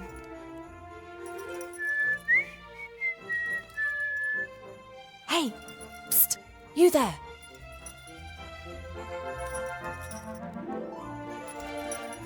Do you know a rat called Remy de Dumas? You're Ivo, aren't you? Do we know one another? I followed Uncle Remy and hid while you were having all those banquets and receptions. You were there, and Wilbur, Captain Knight, and the Critter, and Archmage Alistair. It was all very festive. Can you fetch Wilbur or Remy so they can rescue me? I can rescue you. I'm in the Resistance. Yeah, of course, but perhaps your uncle... He's on a mission, but fortunately, there's a rat here who can help a princess in need.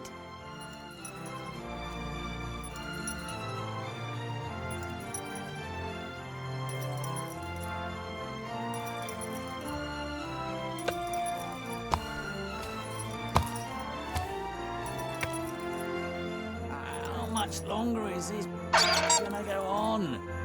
Until you've learned to put the posters up nice and straight. And you should mind what you say. All right. This fire is lit every night.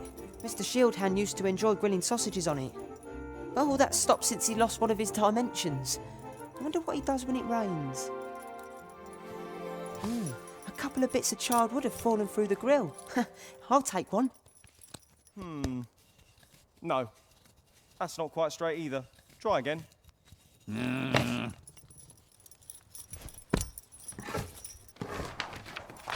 The symbol of the Resistance.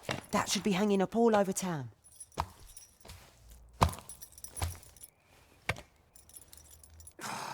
It's not my fault you can't comfort yourself with your food anymore. Oh, I'm not blaming you. And I've already found something else to pass the time. Spit spot.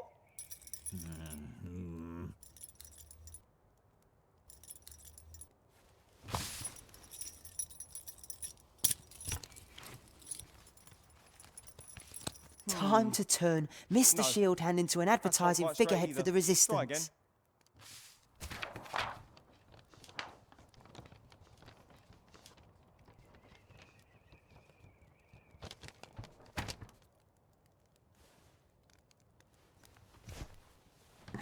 What the? What is it? Hey, Fox, is there something on my back? Can you see anything? Oh, yeah. I can see something, all right. What is it? Is there something stuck to me? Now, what would the council leader say if our very own town guard was making propaganda for the rebels? Propaganda? But I haven't... Don't worry, I'll get it off. It might sting a little bit. But no! Stop that Resistance sympathiser!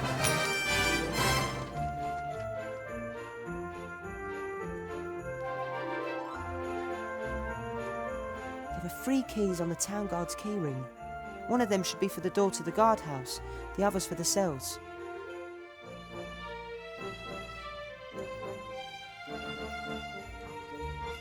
This is the second time I've had to rescue one of the big heroes of Aventasia.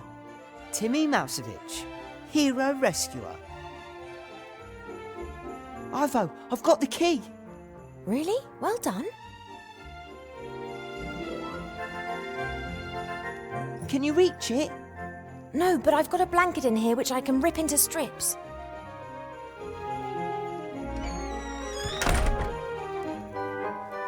Right, that's sorted. Wow, you're really, really fat. I'm pregnant. Somehow. Where are Wilbur and the others? In the underground. I'll let them know you're here. But where? Oh.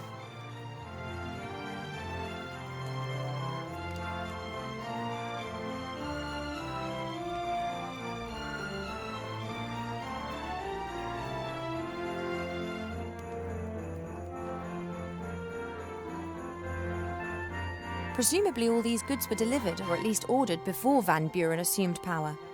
I can't imagine any sane airship captain would dream of flying into Seastone right now. Wilbur wrote very excitedly to me that he, of all people, had been appointed as the first professor to the school by the Archmage. I think he was very proud, but also a bit intimidated because of his colleagues and the students. Those are the kind of worries that we'd be grateful for right now. That crane's new. Seastone's merchants have been very creative where business is concerned. Someone once wanted to sell me a license for an apple. They didn't want the apple to belong to me, just the right to eat it. I'm pretty sure that wouldn't have ended well had I agreed to that.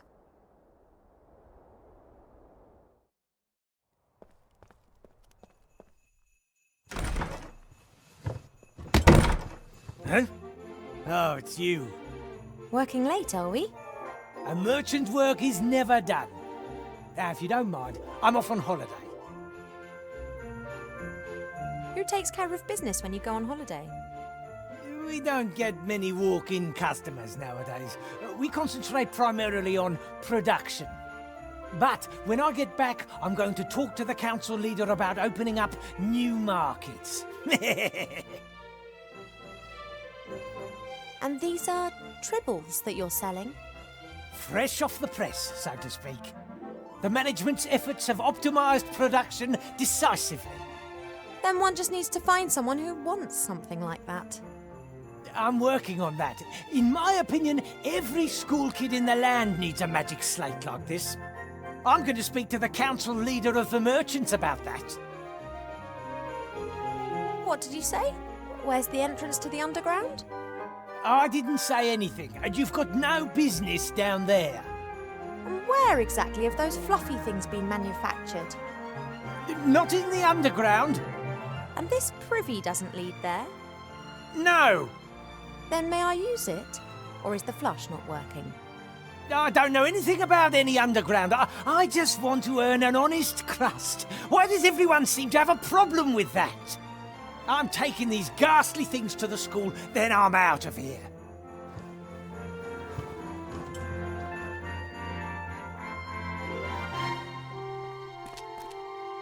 A great disguise for the secret entrance to the underground. No one would be keen to know where the things plopped into a privy would disappear to.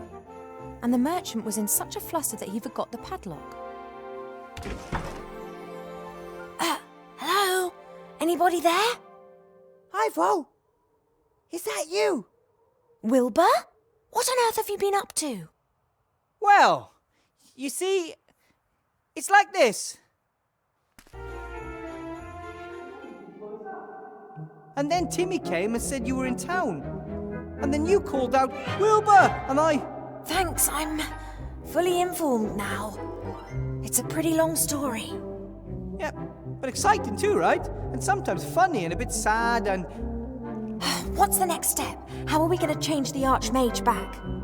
So, actually, I wanted to, someone else should... Wilbur was going to run away. What? Run away? Well, not really. Of course not. We can't simply leave the town to this dreadful Van Buren. And from what we know, it's likely Munkus is sneaking around here as well. So what do we do? First, I'm going to get you up here, I guess. Then we can work out together how to rescue the Archmage. But Remy's right. As long as the wand still exists, there's no way we can defeat Van Buren. Master Alistair will know what to do. Don't rely on me. Rely on yourselves and on your friends. What? You have to speak up. That's what the Archmage always said. Remy believed him. That's why he took the matter into his own hands. What's happened to Remy? He's relying on me. I'll follow him and we'll find a way to destroy the wand. You pull the zombies and Nate up, and then come up with something for the Archmage. Maybe we can also help one another a little. Maybe we can use the basket to exchange items and talk to each other through the hole. Okay, sounds like a plan. Go get Esther, Gulliver. Time for some fresh air. I don't know how to thank you, Wilbur. It's all right. Our second child will definitely be called Wilbur. What do you say, Nate? Want to see the stars?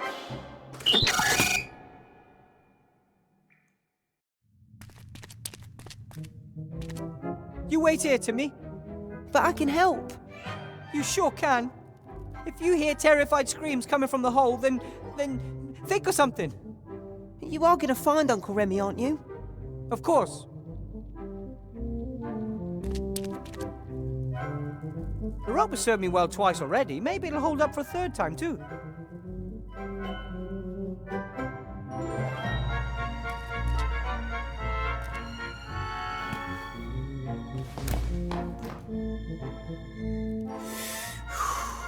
Okay. The time had to come sooner or later.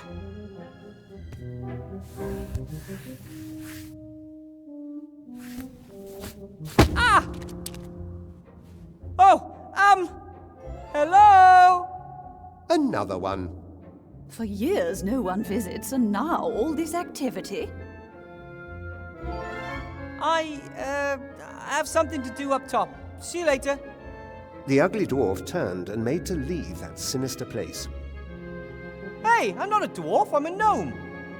Mum says I'm a handsome little fella too. He said defensively, but this did not impress the darkness much. Next, the dwarf said, Not that I have anything against creepy voices from the dark, but maybe we could have a little light here? Why is it dark? And what could you do to make it light? The young hero stood in a beam of light, surrounded by the deepest darkness, and the voices said, Two trolls look up into the night sky. One asks the other, What do you think? Is there life on the moon? And the other replies, Well, of course! There's a light on, isn't there? Ugh. Fantastic. Who are you? And why don't you come into the light so I can see you? We can't. Well, we could, but we just don't want to. We are gods. We can do anything. You're gods? He froze, as if struck by a bolt of lightning, whilst the implications of this danced wildly around his head. Actually, no, not really. But you must. You are speaking to gods. What exactly are implications? Hey, two cannibals are eating a clown, and one says to the other, He tastes a bit funny. Oh, do be quiet. I'm trying to create atmosphere here. Isn't it about time for a riddle? If you're gods, then can't you just say something like, Let there be light, and it gets all bright in here? Two trolls are looking up into the night sky, and one says to the other, What do you think? Is there life on the moon? Not again. Of course we could create some light. Or it could simply just be light in this cave. But where's the challenge in that? Said the little dwarf, Why does everything always have to be so complicated? and stamped his foot on the ground. Say what? You have to stamp your foot on the ground. What kind of gods are you? Well, we are... Wait! He has to create light first. Did a rat in a hat pass through here? asked the gnome in a brave voice. He, however, didn't know at this point that he would be leaving the caves without his friend. You know something about Remy? That's what one calls foreshadowing. It's a device used to keep the audience entertained. Showing something other than complete darkness might also be helpful. He's got to solve the riddle first. So what's with Remy? Was he here? Where did he go? Oh, I've got another one. One politician says to the other, I don't know why no one likes us. We don't do anything. And what exactly has that got to do with the story? Thank you for the conversation. I'll look around a bit. Not without any light. Hey, two cannibals are eating a clown, and one says to the other, he tastes a bit funny.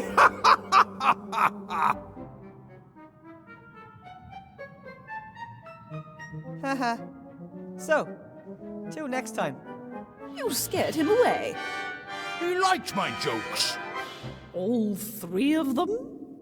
But what's so funny about that?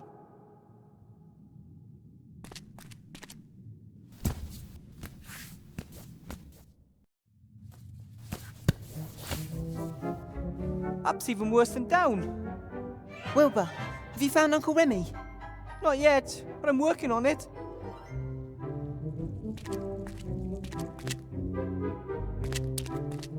It looks like the Van Buren's girls' abominations have even found their way down here. Someone with taste couldn't bear to have this stuff around any longer and threw it away. Mostly toys. Oh, what's this? A hand mirror. I'm going to take it with me. Could come in handy somewhere.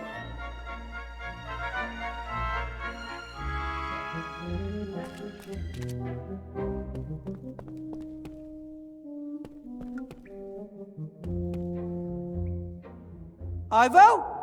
What? Not that I'm not overjoyed to see you, but what are you doing in Seastone? I need to talk to Archmage Alistair. There's a little... problem.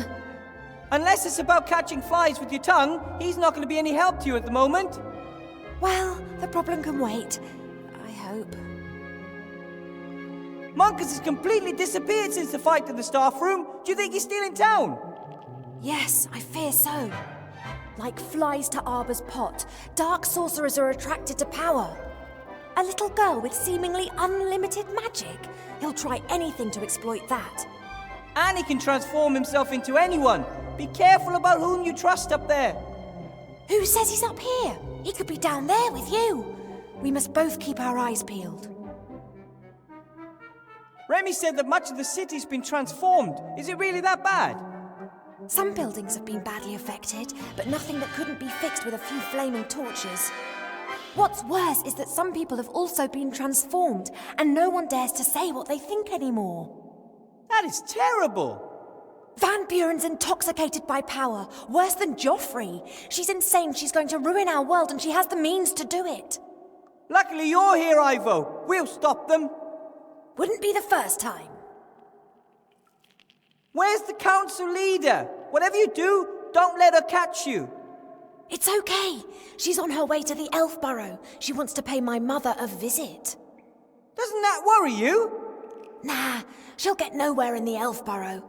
Elf protective magic is powerful. So it's just a question of how long it takes Van Buren to figure that out. She'll be furious. It's best we're no longer here by the time she gets back. For my search for Remy, I need something I can use to light an entire cave. I'll keep my eyes peeled. Thanks. I have to get going. Don't get caught. Good luck. Keep your ears stiff.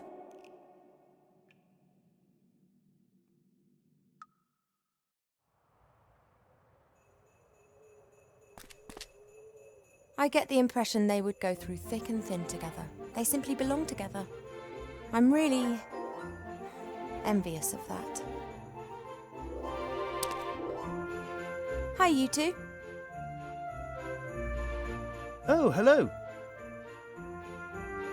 I've not had the pleasure of making your acquaintance yet. My name's Ivo. Welcome to Seastone. My name is Gulliver. This is my enchanting lotus blossom, Esther. Our son down there with the ogre is called Nate. Nate? Nate, yes. Named after a true hero and good friend. It was down to him that Esther and I got together back then in the Wildlands. Nate. You haven't seen him recently, have you? Unfortunately not. We would have loved to have had him at our wedding, but he suddenly disappeared. I'm sure he's out there in the big wide world, helping other lovers find the happiness they deserve. But he left his love behind in the process. Do you know him? That deceitful hypocrite who disappeared in the middle of the night with no explanation and leaving me standing there like an idiot of a pirate? No, I don't know him. Not anymore. It's not safe for you here in Seastone. Not for anyone. I know, but where else can we go? Zombies and the undead aren't really welcome anywhere. People think that we eat their brains. But to be honest, they really don't taste of anything. Ew. Well, perhaps you'd be better off in the wildlands. There are loads of people like you there. Why do we have to go? Just because other people have a problem with us? That's not fair. Wilbur talked about the machine that you built together. Maybe you can bring it up here and build slates for yourself when everything's returned to normal. I don't think so. Only Bill knows where to get the intelligent stone. And he'd claim I've stolen his idea. He can afford ghouls. Worse, lawyers. Anyway, where am I going to get the gold? Who would even lend me a copper piece? Don't give up, sunshine. Small setbacks are a part of death. Esther's right. Those who fight may lose, but those who don't fight have lost already. Says the young, pretty and rich elf princess. I've got to go now. Bye, you two. Bye. Bye.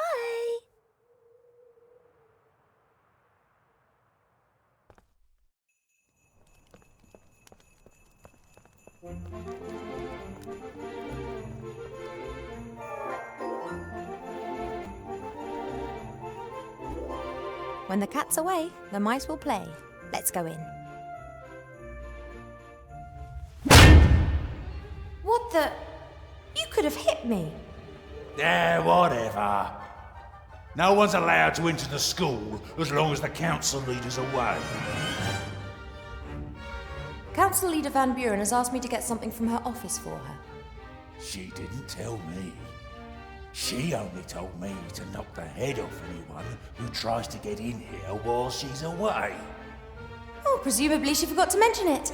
She'll be very angry if I don't bring her what she requested. Angry with you, not with me. Oh, somebody's really on the ball here. And really decisive. Well done. Yeah, no problem for a professional like me. Oh, I'll mention that in my report. What report? Oh, I'm not really permitted to tell you, but let's just say a positive evaluation should give your career a boost. But I'm exactly where I want to be. Really? Sure, otherwise I wouldn't be here. You really must have a ball every day harassing people. A smart guy like me can really make good in this world. But you're destined for greater things. Go out there and prove it. I could, but I don't want to. Let everyone else bumble around if they want to. They always come crawling back asking for help at some point.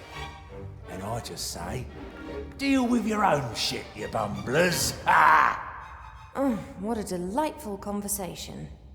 Well, it's no surprise you liked it.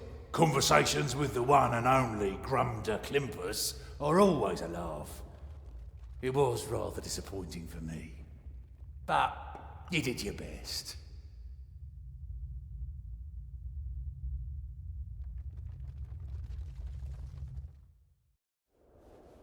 I can't risk starting a fight with the troll. Yeah, I could get past him, but he might follow me and wake up half the town in the process. Annoyingly, I can't trick him either. He's just too stupid for that.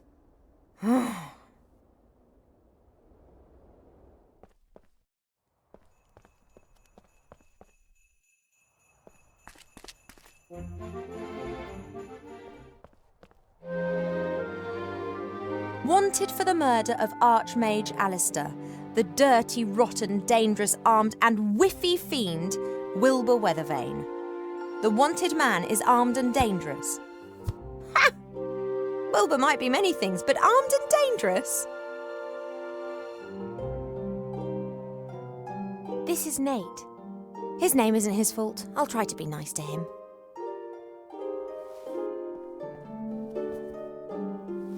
Hello, Innate. Are you interested in these toys, then?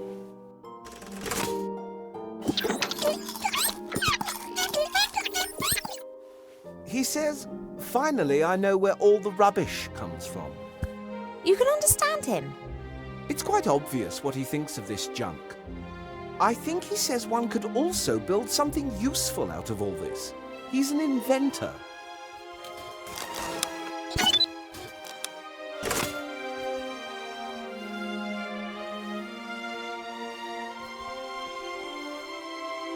A two-headed ogre. Rather rare and pretty complicated, anatomically speaking.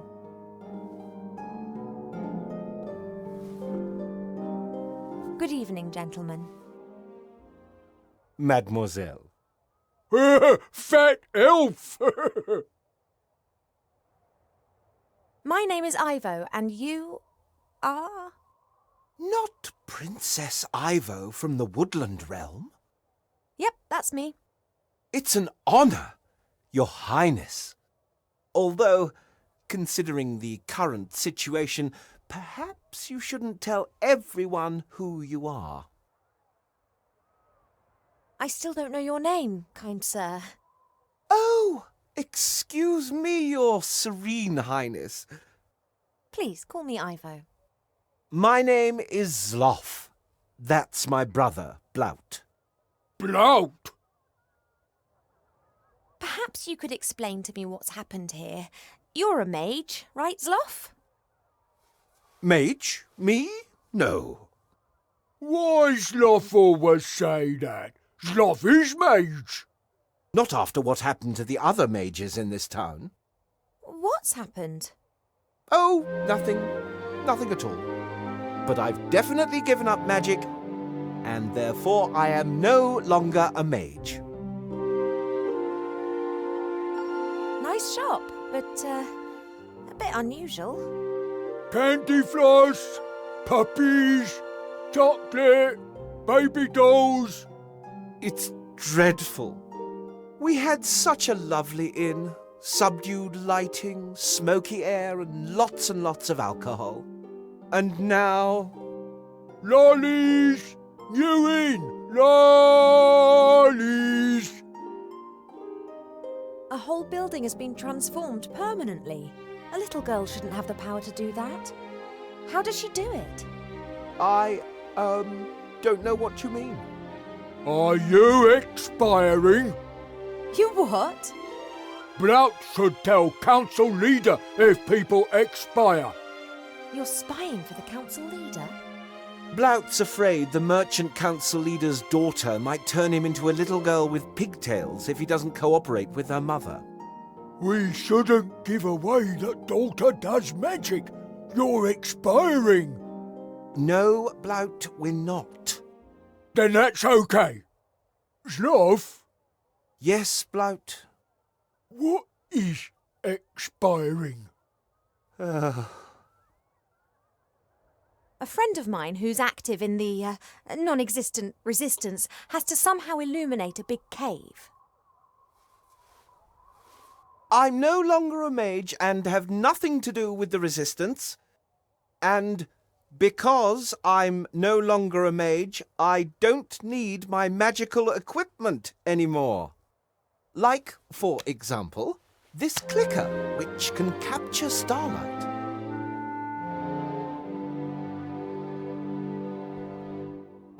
Good job that you aren't a mage anymore. Now I can give this thing to my friend, who's not on a wanted list and who's also not in the resistance, which also doesn't even exist. Why talk so strange? Something not right here. You're much too suspicious, dear Blout. Blout, I don't think you should spy for Van Buren. She's bad news. Surely you can see that? Blout not want to spy, but Blout not want to be changed into bunny rabbit. I was all for fleeing, but Blout wanted to stay and hide. Quite difficult, given your size. Blout bought disguise. No one recognised Blout. Maybe not, but what about me? Have you still got the disguise you were going to use to hide from the council leader? Still got. Would you give it to me? You want hide from council lady? You conceiving? No, I just want to secure the disguise and hand it in at the school. Otherwise, the rebels could get hold of the disguise, Blount. Do you want to be responsible for a rebel disguising themselves with your outfit? No! Blount, good little boy. Here, take. Thanks for the chat. You were like a beacon of light in the darkness of night, Princess.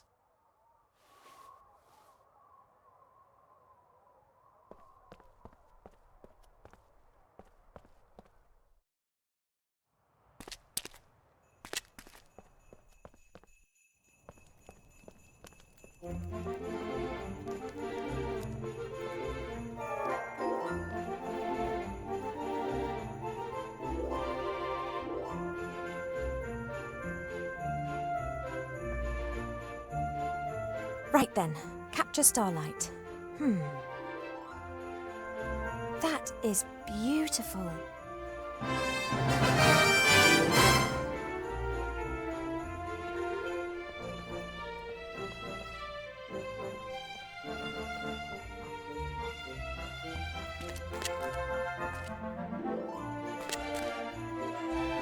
Wilbur?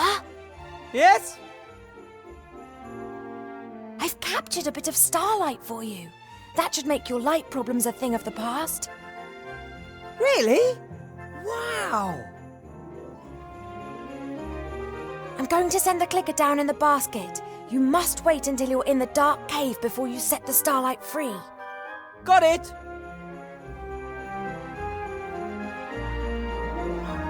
There's a fully grown troll with an axe in the entrance hall of the school, and he won't let me into the staff room. Is there another way into the school? If we had some fireplace travel powder, you could get into the staff room through the fireplace. Fireplace? I'm sure there isn't a fireplace in there. Presumably it's now a doll's house or something. Maybe the fireplace in the library's still okay. Worth a try. Just missing the powder now. It's on the headmaster's desk. Which brings us back to the start of our problem. Yep, that's about the size of it. That's all for now. See you later.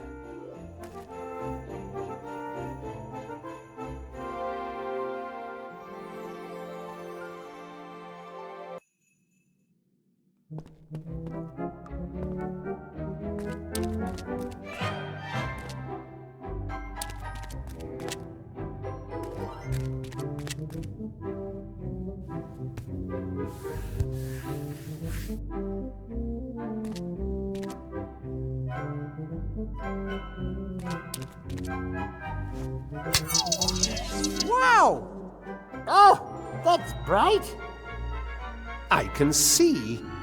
By God, you've got old. You're only statues. We are gods, trapped in statues. That, by the way, is a very exciting story. Could someone help me up?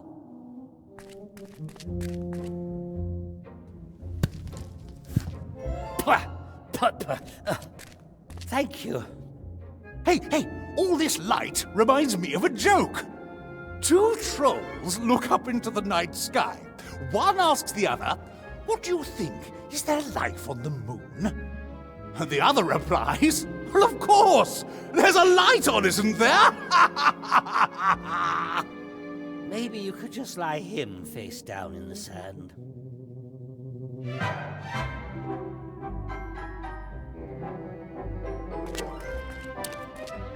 So you're gods in statues? Did someone imprison you? And so it came to pass that the young hero encountered the epic story, which... The statues depict us. They are our last refuge. I always thought gods lived somewhere up in the sky in really stylish cloud palaces. I have lived in many temples, all of which were dedicated to me. The faithful met in them, discussing and answering the most difficult of questions. And they all paid homage to me, the god of riddles. And then you were forgotten and ate sand for a few centuries. That one calls himself Jerry, the god of bad jokes. The god of humour? That is Avini, goddess of the arts, and I am... Hibnis, the chatterbox. the god of good stories. One picture speaks more than 1,000 words.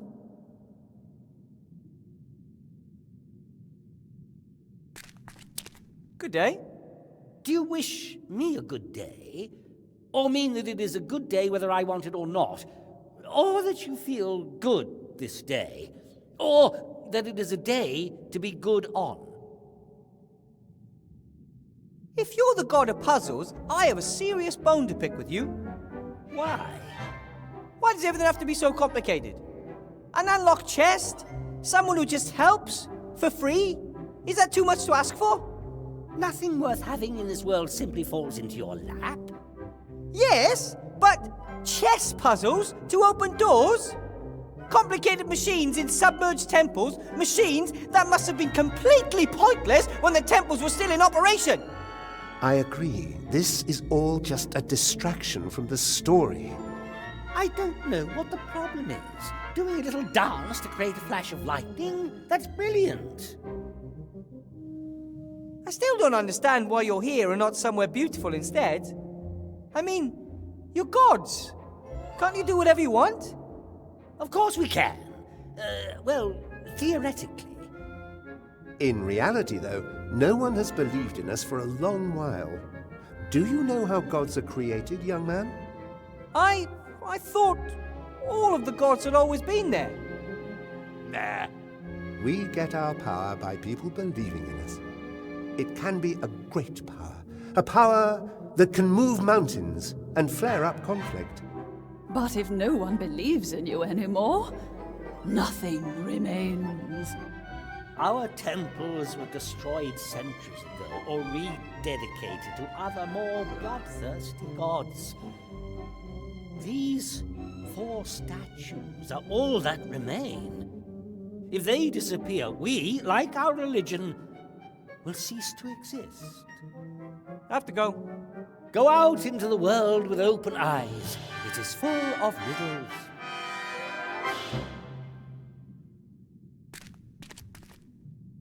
Hi. Hello, my young friend. The art? Is that like when you make a face out of macaroni and glue it to some paper? Art is everywhere. There is nothing in this world that isn't art. That's why I'm the most important goddess here. The world consists of stories. Now, you both know the world would be terribly dull without a good laugh. Every time a painter picks up his brush, a sculptor his chisel, or a bard his lute, they are singing my praises. The painters and sculptors sing too. Leave it, Gnome. She's not so good with words. I have to go. Go forth and create something. Yoo-hoo. Oh, young friend, would you like to hear a joke? The god of humour.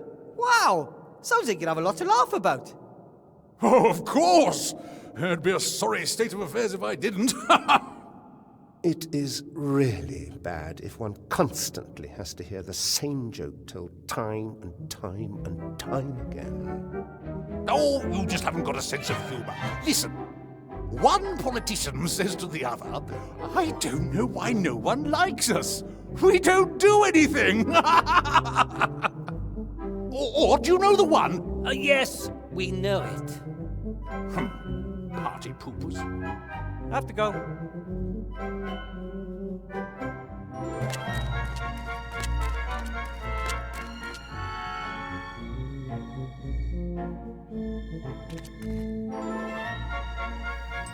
That's Remy's shrinking ring. That means he was here. Remy! This lake looks weird. The water is so dark and somehow wrong. Oh, it's real water. That I could just swim to the island? Oh, I wouldn't try that if I were you. And if I build a raft and get myself a small rowing boat? No boat can cross this lake, spoke the mighty voice of the highest of the gods. We can only explain to you how to get over the lake.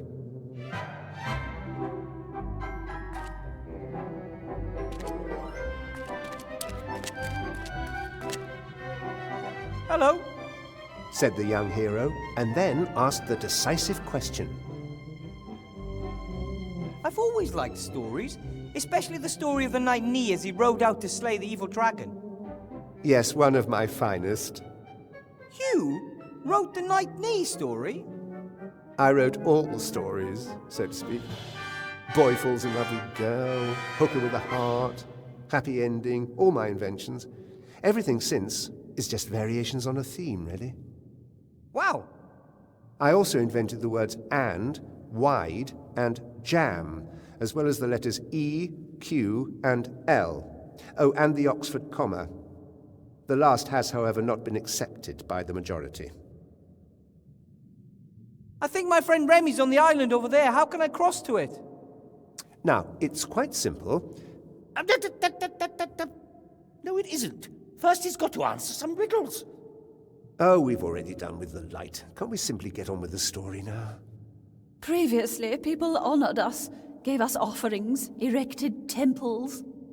I can't build you a temple. No, but you can honor us, so that we will bestow our favor upon you. You are, awesome.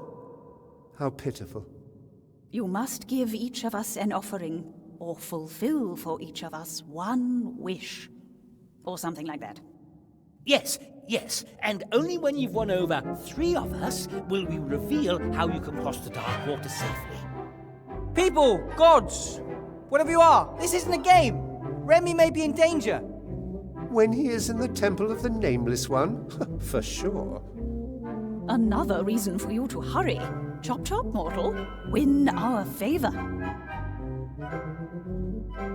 You said that the temple on the island was for the Nameless One? That's right. Hundreds of years ago, the Nameless One grew ever more mighty, winning over an increasing amount of followers. Of course, the priests of the other gods were very unhappy about this, so they forbade the name of this god to be spoken, his symbols to be worn, or for prayers to be said to him. Those who were versed in the dark arts and wanted to use the god's power for their own purposes built this temple deep under the town. They performed forbidden rituals there and increased the might of the god. In return, he gave them untold power. That doesn't sound good. It wasn't. At some point or other, they were discovered and the temple destroyed. Shortly thereafter, the Nameless One was banished, and for centuries, all was peaceful on the island. And then what happened to the temple? What happened next? A few years ago, men appeared. They visited the temple and held rituals there, rituals we had not witnessed for centuries. Dark mages who had delved too deeply into old books and found the whereabouts of the temple. They built a machine, the purpose of which we can only speculate over. Maybe they wanted to bring the Nameless One back to this world. If that was their aim, they didn't succeed. The island lapsed back into peaceful darkness. I suspect the mages had been killed. Ah, then my wand might have belonged to one of the dark mages. I don't know anything about magic wands. I just know that for several years the temple has been inhabited by a ghost which never leaves. And Remy's just gone there. That reminds me of an old story. Shortly before the first amphibians... Sorry, I just don't have time for long stories at the moment. Oh, of course. But just run along then. Check out the neighborhood for stuff and try to make sense of it all. What do you want me to do? Nothing. My vote would be to get the story moving again. We agreed that he has to complete a task for each of us. But you don't know what happens on the island. It will be very exciting and very emotional. Oscar-worthy. What's happening on the island? Down here, riddles must be solved if you want to get any further. Just like in the good old days. Okay then. A task. Tell me a story. That's hardly a suitable task. Storytelling is not easy. It has to be a creative, exciting story that meets my exacting standards. Come on, gnome. Think up a story to knock us off our feet. There's this young farmer on a planet with 2 sons. Then he suddenly sees a white rabbit with a pocket watch. Aha! Gripping storyline, exciting characters. The first act is complete. What are the further developments and climax going to be?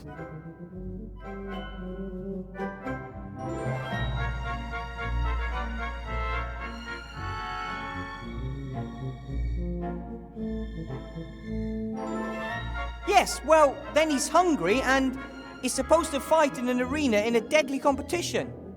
Later,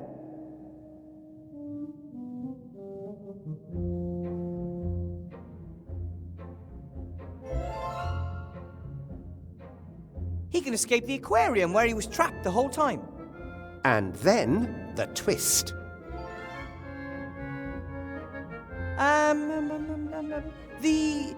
The same day starts all over again. Ah, very original. But... You've got my support, my young friend. So, 1 got down, 2 to go. Good day. Do you wish me a good day? Or mean that it is a good day whether I want it or not? Or that you feel good this day? Or that it is a day to be good on? I guess the only way to gain your favour is by performing a strange set of tasks. No tasks. Riddles. That's all that matters to me. If you ask me a question I can't answer, you win my favour. That sounds familiar. My first riddle for you goes like this. What has roots nobody can see, towers beyond the tallest tree, never grows to get this high, but reaches up towards the sky? Roots that nobody sees, higher than a tree, but never growing. A mountain. Could be a mountain. It is a mountain. Well done. Now, it's your turn. Ask me a question. If I can't answer it, you have won my favor. What is the sound of a falling tree felled with a herring while no one was listening? Spalakaka. I don't think that's correct. Of course, I am the god of riddles. I'm absolutely all-knowing. But... My turn. 30 white horses on a red hill. First they champ, then they stamp, then they stand still. 30 white on a red hill. Teeth? Teeth! Well, I never. That's correct. Clever little fellow. Your turn. What have I got in my pockets is? Some bits of fluff and a ring, a shrinking ring to be precise, a mirror, a magical device that some people call a clicker, and no, that's all. Wow, impressive. Yep. Yes, god of riddles, all-knowing and almighty. Nice to meet you. My turn. Voiceless it cries, wingless flutters, toothless bites, mouthless mutters. Screaming, flying, biting, muttering and whistling? That's obvious. The wind. Oh, all right, yes. But that was easy. Your turn. Do your worst.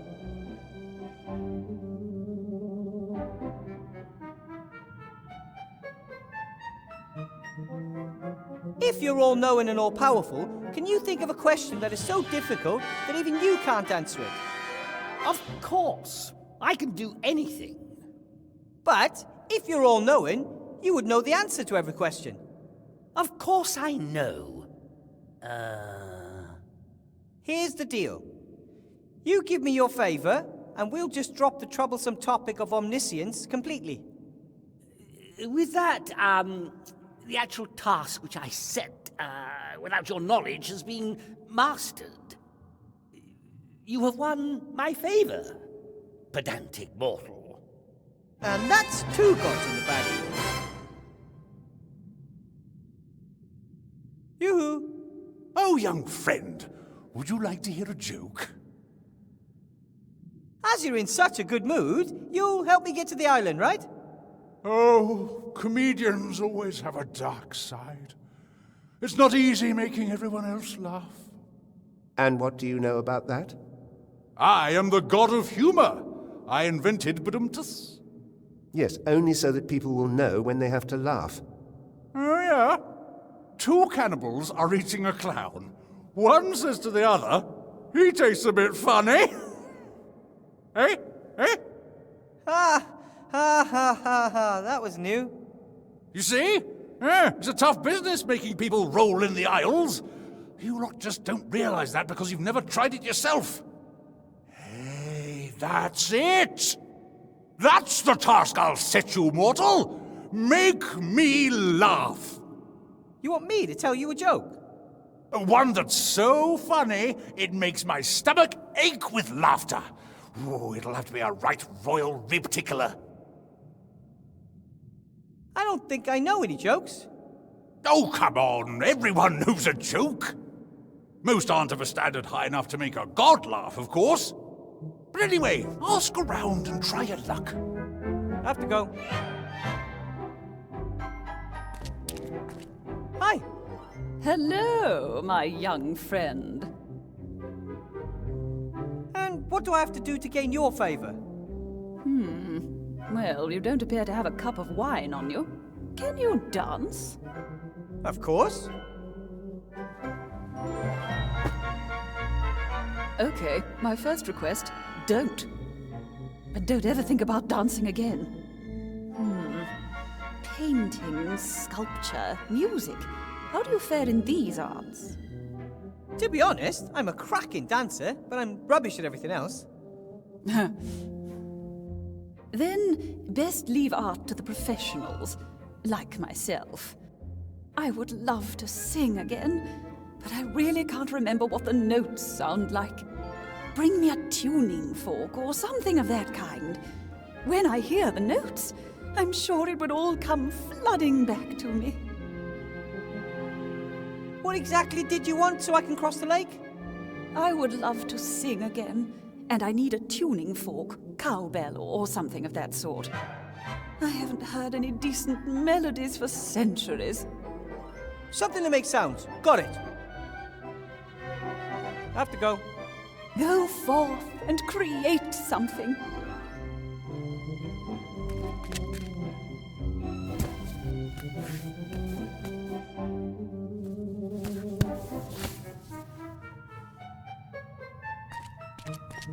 Timmy? Yeah? There's a dark lake down there with an island in the middle with a ruined temple on it. I'm pretty sure that's where your uncle is. Haven't you had a look yet? I don't know how to get across the lake. That water looks suspicious and the statues of the gods say no boat or raft can cross the lake. How did Uncle Remy get to the island then? I guess he knows the secret of how to cross the lake safely. So don't worry, I'll figure it out. Listen, Timmy, I found your uncle's shrinking ring. He never puts that down. It was on the edge of a suspicious-looking lake. Oh, perhaps he wanted you to have it. I don't think so. He couldn't have known that I would follow him. Of course he knew that. You wouldn't leave a friend in need. Everyone knows that except you. Do you know any good jokes, Timmy? Is this really an appropriate time for jokes? I need a good joke to get your uncle out of the temple. It's a long story. I've kinda got one. What do us rats like playing most? Hide and squeak. Not bad. Well, it's not funny, because it's true. I've got to get back. You can do it.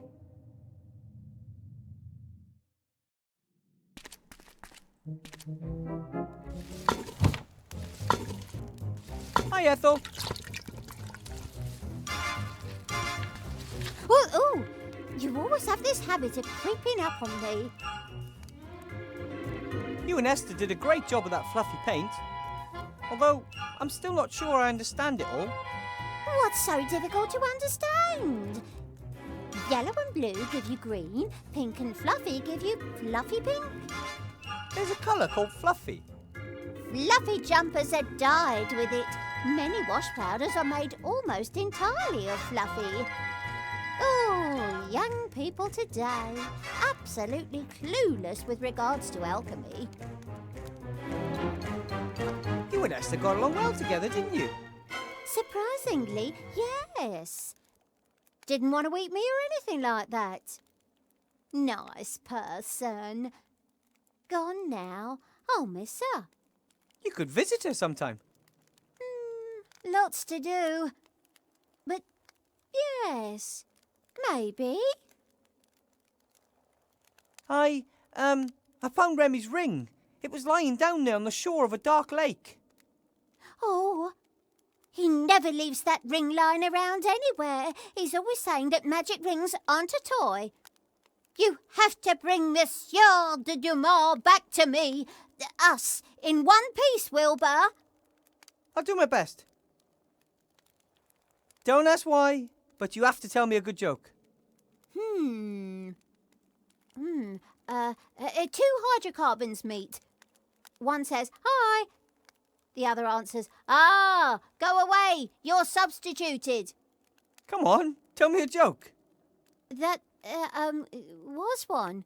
Old alchemist joke. I don't get it. If you're not part of the solution, then you're part of the condensate. No need to insult me. I'm dead serious. I need a joke. Your mother is so ugly, not even fluorine would combine with her. Now you're even insulting my mother. I just want you to tell me a joke.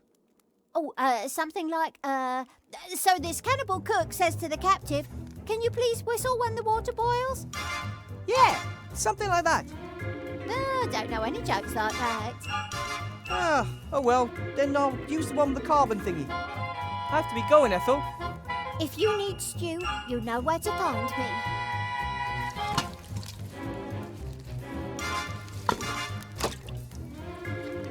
But with Remy's shrinking ring, I could fit.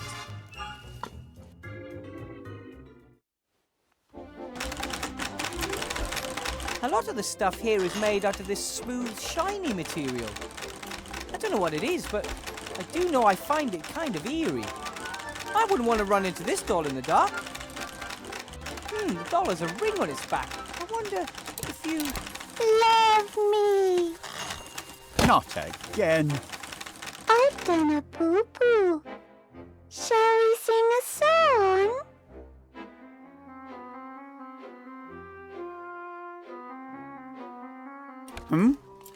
Professor Weathervain? It's not what it looks like. So you're not trying to liberate the frog? So, well, maybe there is something to it. You're not calling for help. It is my duty. How can you work for Van Buren? Don't you know what she's doing to this city and its people? It is not for me to judge her politics. I'm just a simple civil servant who must obey his superiors, no matter what they do. Even if she's as mad as a cuckoo clock. Since the death of the Archmage, Sybil Van Buren is my new employer, and it's my duty to serve her loyally. I didn't transform the Archmage. I hope you know that. Of course I know that. The very idea is... Archmage Alistair was Professor Doctor of Magic. You are just a graduate mage and not even a real teacher. It's completely implausible that someone like you could defeat the Archmage in a duel. Thanks. It was Chantal Van Buren. She cast a spell on him with that cursed wand, just like she's done with everything else, right? That's right. But how does she do it? It's impossible for a little girl to have such power. We believe that she... Stop. I don't want to know.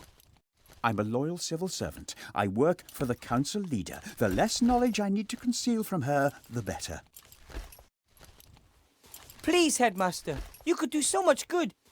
You could start by taking the chains off the jar. Betray my mistress? Never. However, well, it's time to call it a day. I will lock the door and admonish the guard troll to be vigilant. But the fact that I've seen a gnome here, perhaps I'll forget to mention that. That's very kind of you. I shall have to write a negative evaluation in my own file for this. Good evening, Professor, and good luck.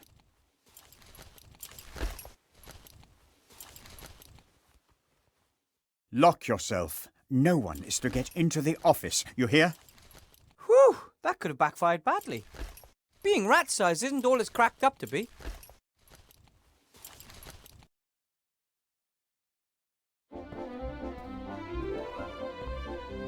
If I have to.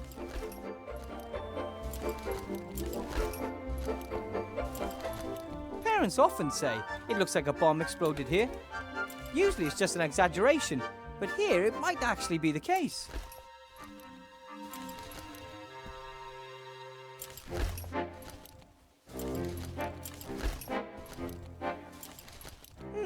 It's an old model. I wonder if... Welcome back, Professor Ветровейн. It's my old slate! The traitorous thing! I only do what I'm programmed to do. All evil is on your side of the screen, not mine. Who ordered you to deceive me? Username, Monkus Rules 1337. I see! I'll take you with me, but don't get any big ideas about me trusting you again.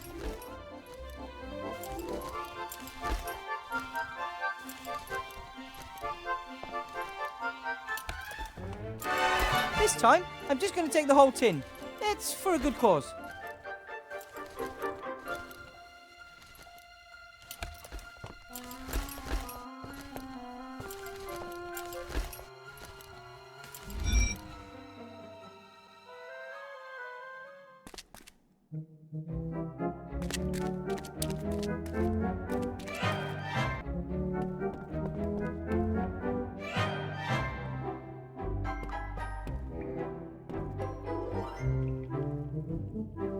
Ivo! Yes? I borrowed a box of fireplace travel powder from the headmaster's desk.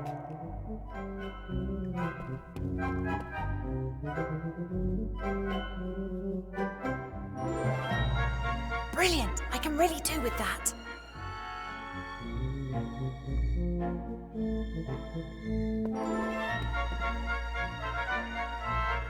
But there's another problem. Headmaster Block has locked the door to the staff room. So what are we gonna do now? It's easy. I'll send up the magic slate. It can repeat the door code.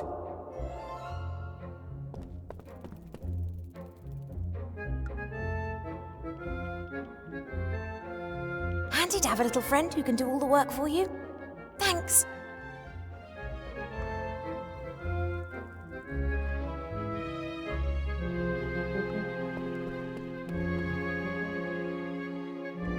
Ivo! Yes?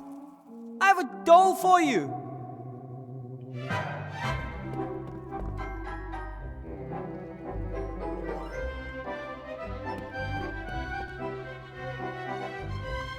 What do I want with a doll? What am I supposed to do with it? Why did you take it if you didn't need it? It gives me the willies. So I thought to myself, you'd better take it with you. That makes no sense at all. Do you, want it or not? All right.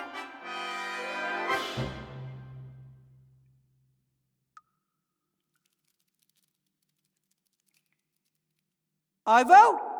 What? I found Remy's shrinking ring. I can use it to get back to the school through the pipes. Great. That should help us. Do you know any good jokes, Ivo? Are you kidding me? Is that, are you kidding me, of course I know good jokes, or are you kidding me, how should I know any good jokes? Are you pulling my leg? Why, in the name of all the gods, do you want me to tell you a joke? Funny you should mention gods. They are involved. One in particular. Could you please just ask around? I need a really good joke, one that can make a stone statue of a god laugh. Of course. Thanks. I have to get going. Don't get caught. Good luck. Keep your ears stiff.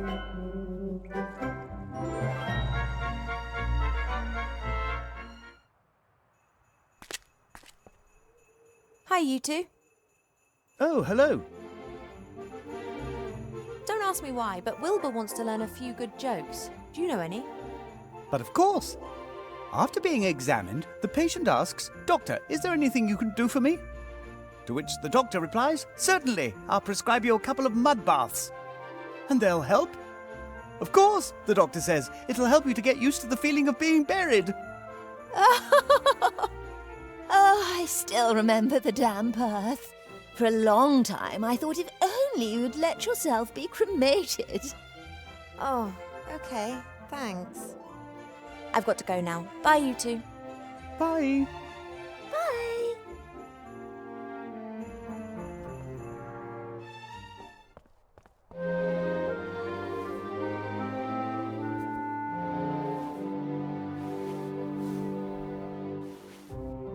Hello, Sloth. Blout.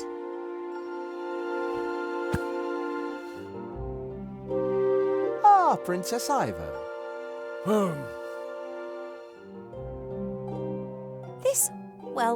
This might seem a little bit weird, but could you please tell me a joke? Why weird? A joke can lift the spirits in times of great adversity. No joke, no joke. Oh, Blout, your jokes are always so lewd. That's why good jokes. Two statues stand in park, face each other for hundreds of years. One be young man, other be young woman. Both is naked. Here we go again. Then God appear. He says, "I grant you biggest wish. Both can leave Plinth for 1 hour. Both disappear in bushes, rustling, whispering, giggling. Man pants, 10 minutes left." She reply, "Okay, now you hold pigeon and I shit on it."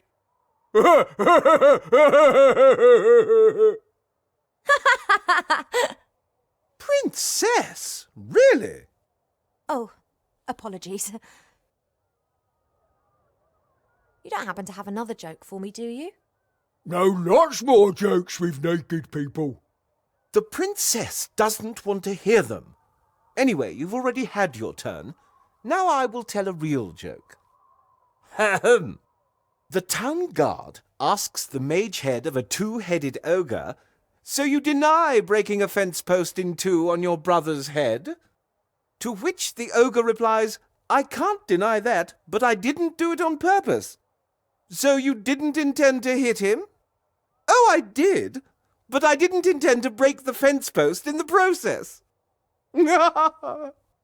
Not find very funny. Of course it's funny. Thanks very much for the joke, Sloth. I will endeavour to remember it. You see. Thanks for the chat. You were like a beacon of light in the darkness of night, Princess.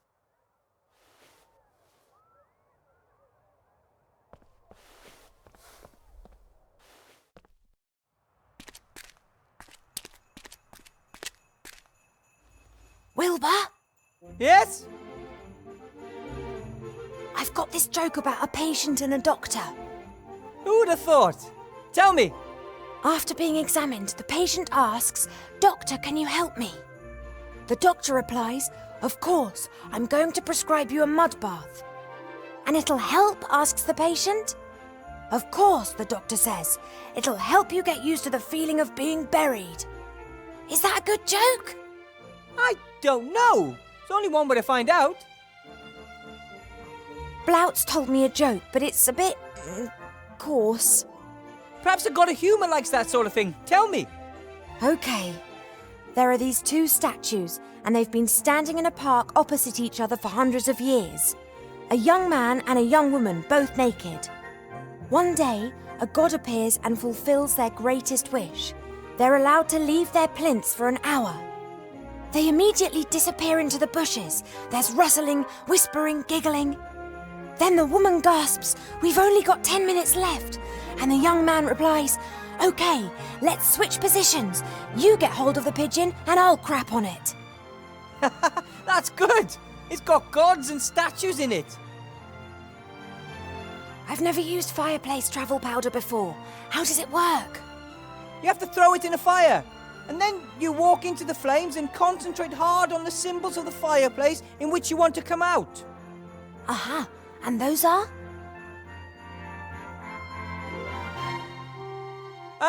The icons on the fireplace in the library, you know. I've never been there. Have you not memorized them? Of course. They were owl, worm, and rat, I think. You think? I'm pretty sure. Unless it was a lion, polar bear, and caterpillar. Or at least it wasn't eagle, mole, and penguin. Or was it? All right, I'll give it a go. That's all for now. See you later.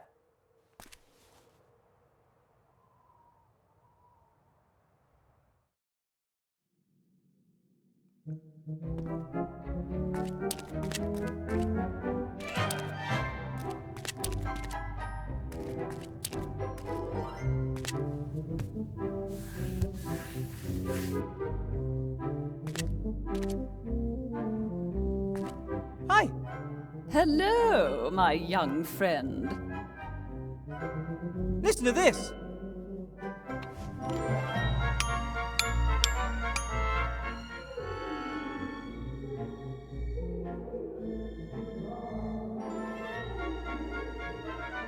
Not bad, eh? I'm a natural.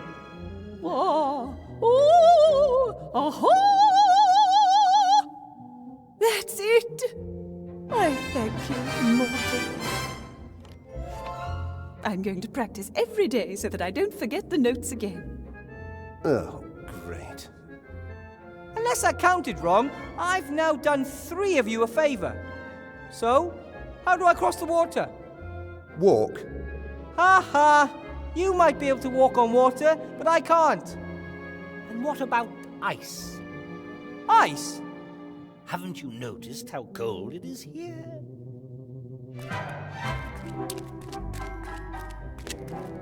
That doesn't look like ice.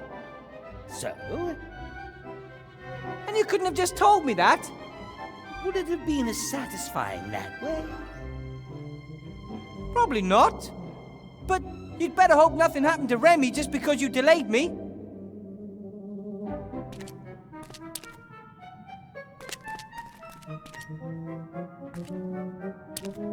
Yoo-hoo. Oh, young friend, would you like to hear a joke? So, I heard this joke. I'm listening. So, 2 pieces of coal. One says, "Hello," whereupon the other says, "Ah, go away, you're substituted." Are you sure that's how the joke goes? I want to retract my contribution. I thought you might. I know a joke. What do rats like playing most? Hide and squeak. That was terrible! So predictable, so inelegant, so, I thought that was very funny. Me too. Well, which once again proves how little you all know. No, I didn't laugh. I have a joke. Hit me! This is a joke about a doctor and his patient. I think it's the only one of its kind. After being examined, the patient asks, "Doctor, can you help me?" The doctor replies, "Of course, I'm going to prescribe you a mud bath." "And it'll help?" asks the patient. "Of course," the doctor says. "It'll help you get used to the feeling of being buried." That was even worse than the first one. Come on, that was good. Oh, sure. What does the god of humour know about jokes? Did you see me laughing? No. I know a joke with statues and gods. I'm sure you like it. Oh, that sounds good. For hundreds of years, these two statues were in a park opposite each other. One is a young man, the other a young woman. Both are naked. So one day a god appears and grants them their greatest wish. They are permitted to leave their respective plinths for an hour. Both immediately disappear into the undergrowth. There's rustling, whispers, giggles. "We've still got 10 minutes, the young man gasps. And she replies, "Great, let's switch places. You hold the pigeon and I'll crap on it."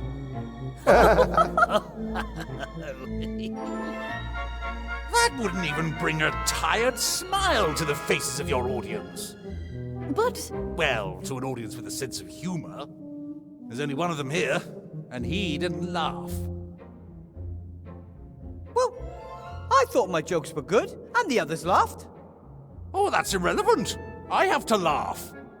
But you only seem to laugh at your own jokes. Because they're the best ones. But that's... Wait a minute. Two cannibals are eating a clown. And what does one say to the other? He tastes a bit funny. He tastes a bit funny. Oh, he tastes a bit... Oh, because he's a clown. That was a good joke, my friend. You made me laugh. Oh, so now I'll aid you, mortal. Now, I've even done all four of you a favour, even though you weren't very helpful. The mark of a true hero is always to do more than he needs to, and to help everyone that he is able to help. we should reward him. Could you bring Remy here? Or transform the Archmage back? It wouldn't make for a particularly good story if a god suddenly intervenes and solves all the problems. But it would be funny. Bang! Story over! We want to present you with a laurel wreath of Hybnis. Hey, we don't want to do that. Well, I think that's a good idea. Me too. Take it, Wilbur, and wear it with pride. It is a sign you are a friend of the gods. Thanks. Very well. But look after it.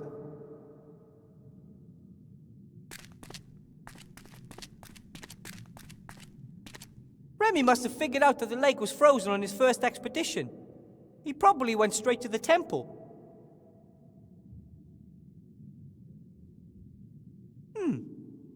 It looks like water, but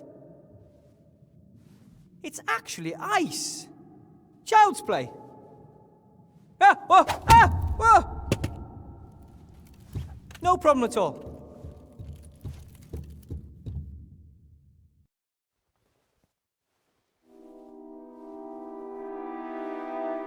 Remy! No, Wilbur. It's a trap.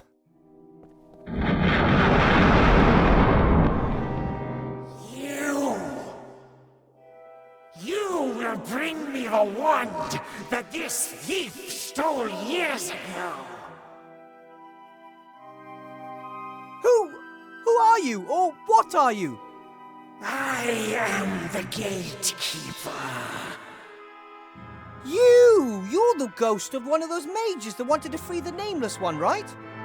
The Nameless One must never be allowed to enter this world. No? I mean, you're so right.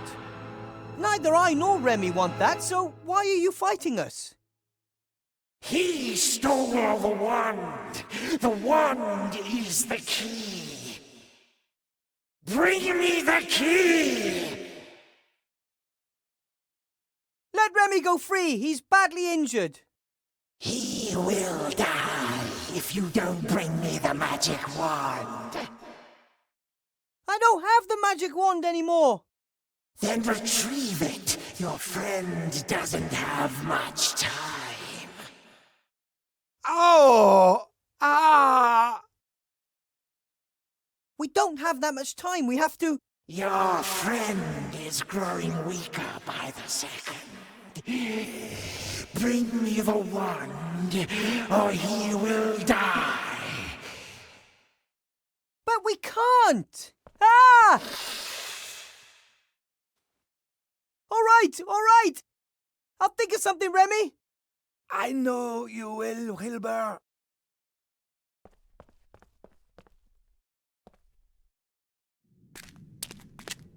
I have to get Remy out of there as quickly as possible. He seemed so weak. Maybe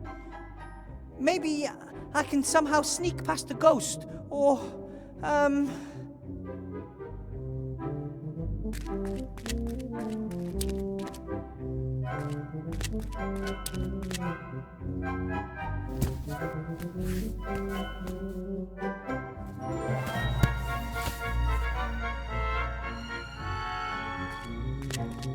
Timmy? Yeah? I'm still looking for your uncle. Don't worry, I'm sure you'll find him soon. Yeah, sure. If he knew his uncle was caught in a trap and badly injured, he'd be sick with worry. Or worse, he could march straight to the temple himself. I've got to get back. You can do it.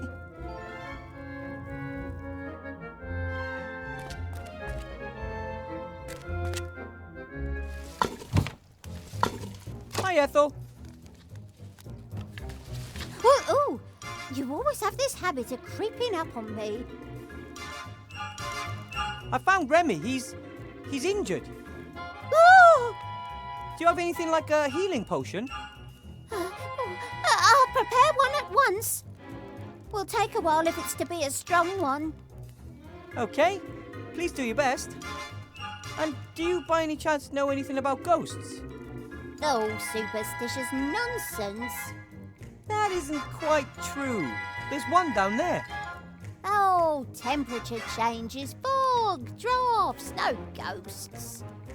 Look, there's a ghost down there and it's taken Remy prisoner. Hallucination, suggestion, not real. Get Remy here, quick! If you say so. You look after the healing potion then. I'll deal with the hallucination. I'll see what I can do for Remy. Yes, quick!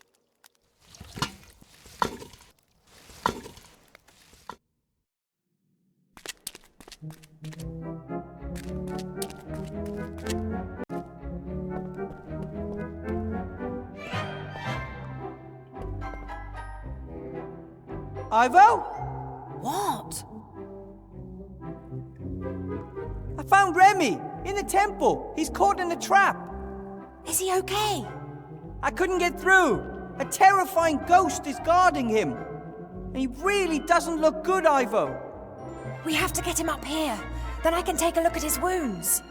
But we have to get past the ghost. Can't you cast a spell over it? You must know that. I never looked into that. I always thought that was too scary. Oh, I'll see what I can do. Yeah, do that. I have to get going. Don't get caught. Good luck. Keep your ears stiff.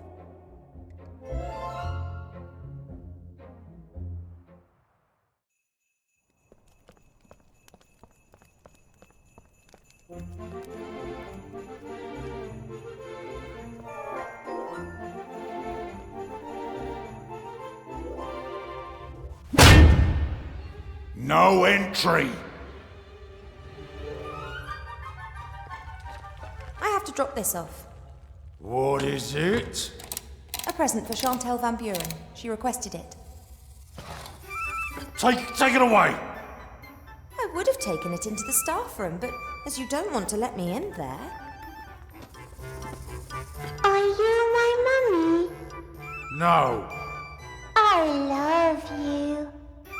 Make it stop.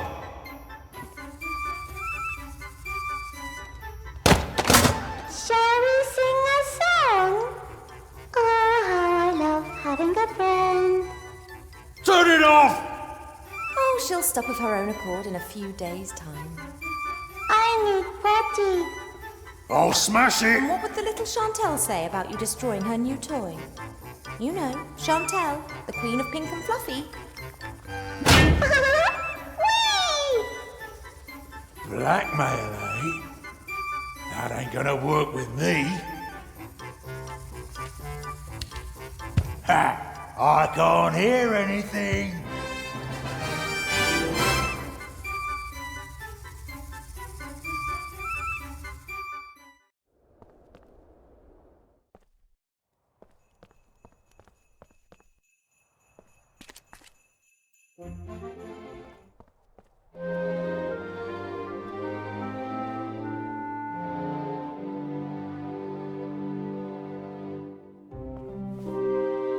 Right then, bit of powder into the fire. Am I thinking of the right symbols?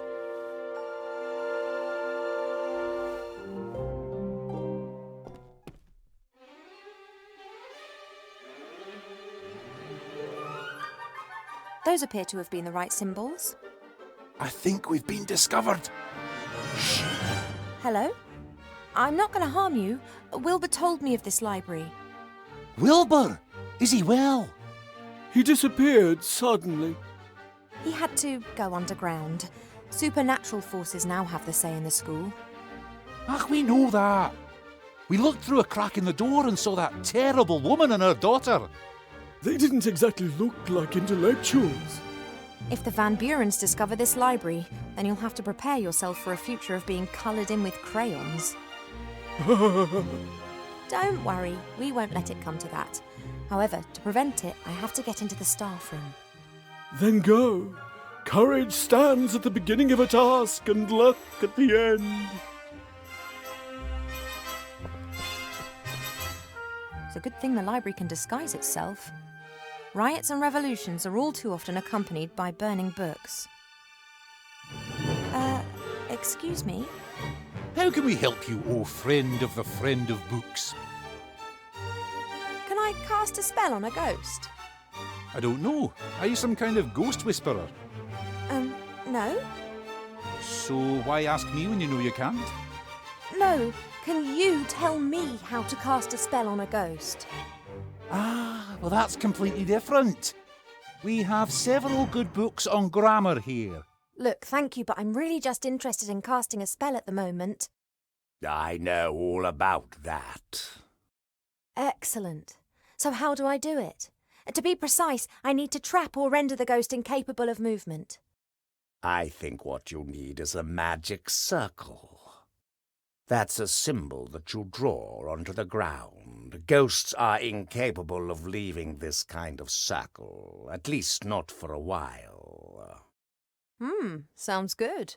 Do these symbols get drawn with blood or salt or something of that sort? Actually, most people use chalk. But I'm sure you could use blood as well, if that's what you're really into. It's not really important how the symbols get onto the ground. It's a square with a circle over it that has to have exactly the same surface area, and a right-angled triangle must be placed into the circle. Sounds like something out of a mathematics book. Ha! Mathematics. This is about science, not some kind of hocus-pocus. Oi! I heard that. I have to go. Bon chance. What's that wonderful saying? Better to be an ignorant traveller than to be wise and to sit at home. Wait a minute. She is travelling and we are sitting here. I've never been a big fan of hanging dead animals on the wall or laying them out on the floor. I'd much prefer them running around in a wood. The workplace of a bookbinder, I think. I can practically still smell the troll snot. Ugh. Right then, very carefully.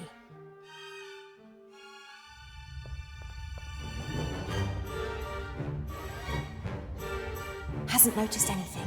Now, must be really quiet.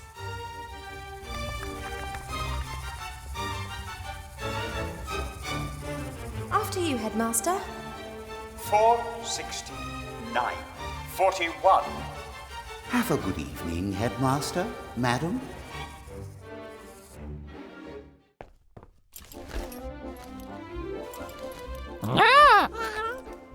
well, my little one? Have they been treating you well? I'll get you out of here. I just have to take care of something first. I can't leave Buttercup behind. She may be a creation of the little Van Buren, but she's my pink-coloured love-hearty hippogriff girl. She can come with me as soon as I've finished here. She can wait in the town. She can come with me as soon as I've finished here. She can wait in the town.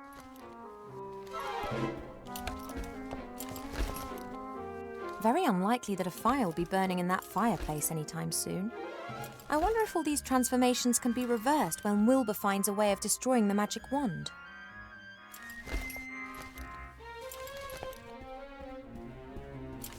Lucky the council leader hasn't noticed that I've cleared the entrance to the rat hole. She wouldn't appreciate the rats having access to her headquarters.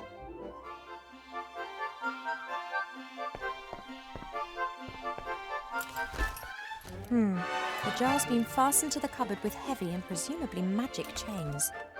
I wonder if... Aha! Archmage Alistair! Are you well? I can't understand you. Blink once for yes and twice for no. What does no blinks mean? Hang on, can frogs even blink? I think we'll need to sort this out later. I'm getting you out of here.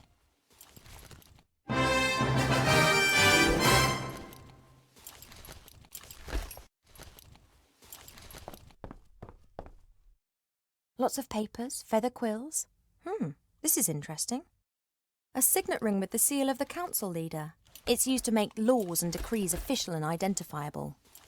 That means that until the council leader discovers it, I can pretty much pass any new law that I want. Right then, a new law. By order of the council leader, whosoever wishes to inhale the smoke of dried plants may do so for medical reasons. Furthermore, they are permitted to do so in order to write bad poetry or talk utter nonsense. That's for Arbor, should he ever come to town. Right then, a new law. By order of the council leader, with immediate effect, all pregnant elves must be treated with the greatest respect by everyone. In particular, it is forbidden to call them fat, to poke fun at them, or to try and kill them with an axe. Anyone breaking this law will be banished from the town. That makes it law. Right then, a new law. 2 adult humans, dwarves, elves, or any other beings capable of rational thought are allowed to marry whomsoever they please, and in any combination. Only prerequisite, love. No one will be forced to marry a pompous ass just because he's a rich prince and mother thinks that I'm getting a bit long in the tooth. Perhaps not the best phrased law of all time, but what the heck.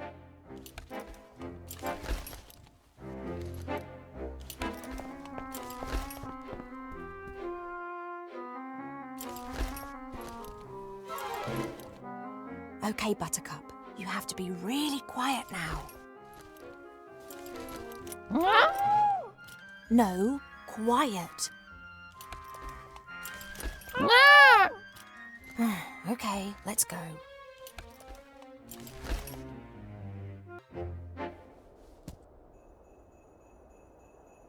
I said quietly, Buttercup.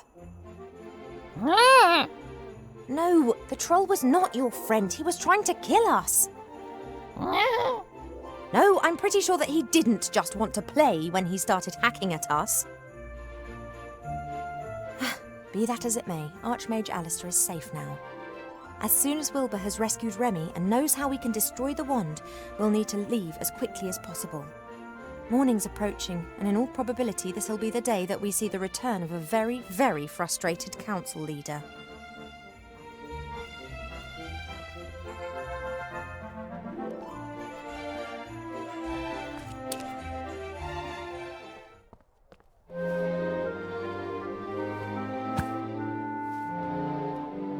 Hello, Sloth.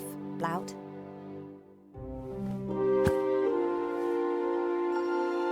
Ah, Princess Ivo.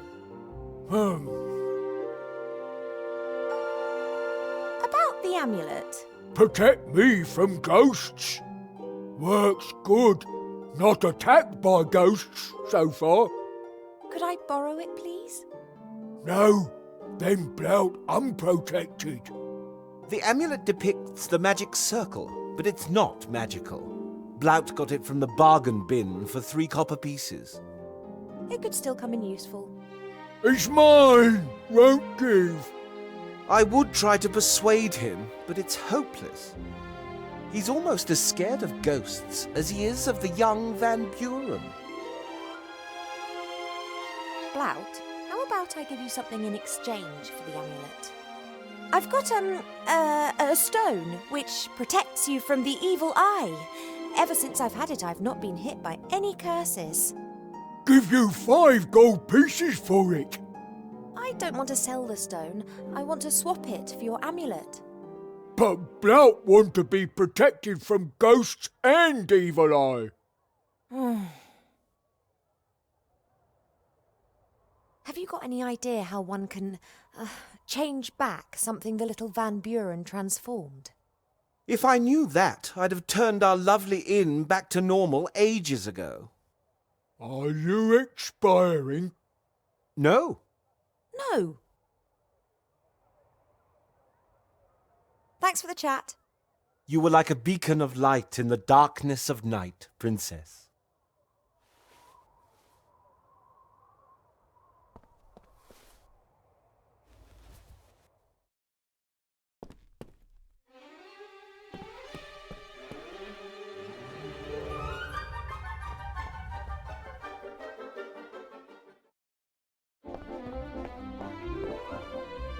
Right then, a new law.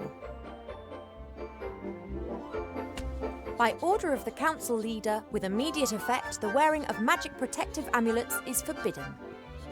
Well, I don't actually need a reason, just because. Whoever is caught with such an amulet will be punished with severe cuteness for at least 6 months. Right, with seal and everything.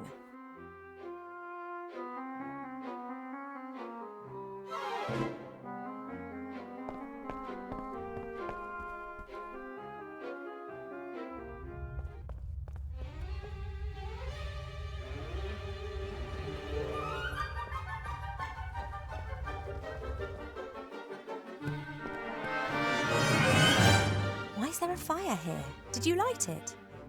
No, that was Wilbur. But that must have been days ago. We thought it was strange too. Aye, Wilbur must be a mighty spellcaster if a fire he conjured up burns for so long. A mighty spell, maybe. But from Wilbur? Unlikely.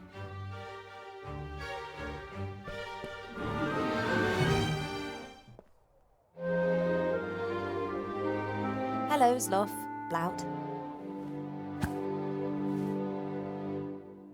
Ah, Princess Ivo.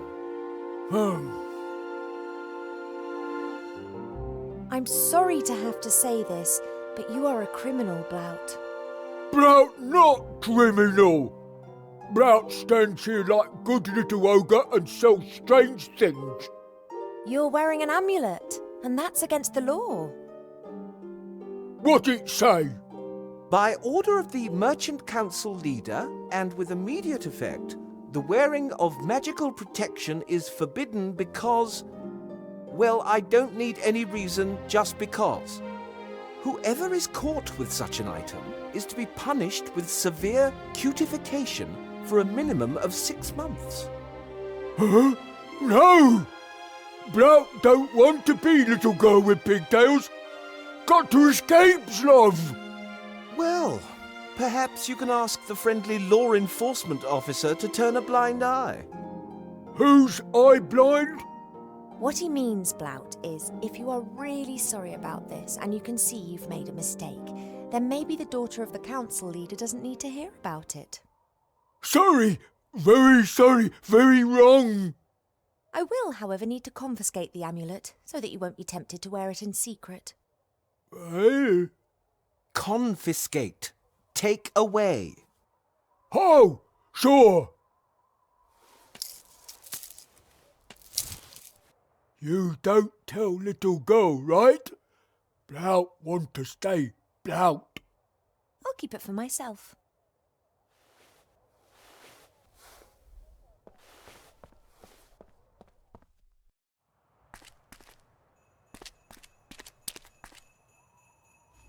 Wilbur? Yes? I've got an amulet for you. It shows the magic circle symbol. Is it magic? Not in the slightest. But it shows the symbol you have to draw on the ground underneath the ghost to trap him. Okay, got it. Thanks. I've saved Archmage Alistair. Or the frog that we think is Archmage Alistair. Cracking! Is he alright? Yeah, he's okay. Got a few bumps and bruises. But it wasn't because I dropped him a couple of times fighting the troll together with a hippogriff or anything like that. Ivo? Did you just say you rode a hippogriff into battle against a troll? The Archmage is safe, okay? That's all for now. See you later.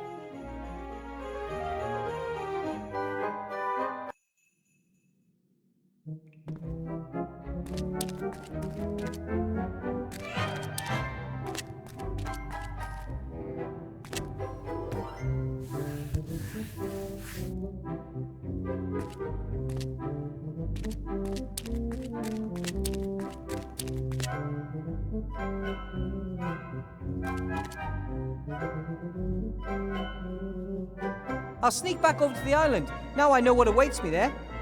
Maybe I can find a place to hide while I suss out the situation. Or maybe I can even go to get Remy without being noticed.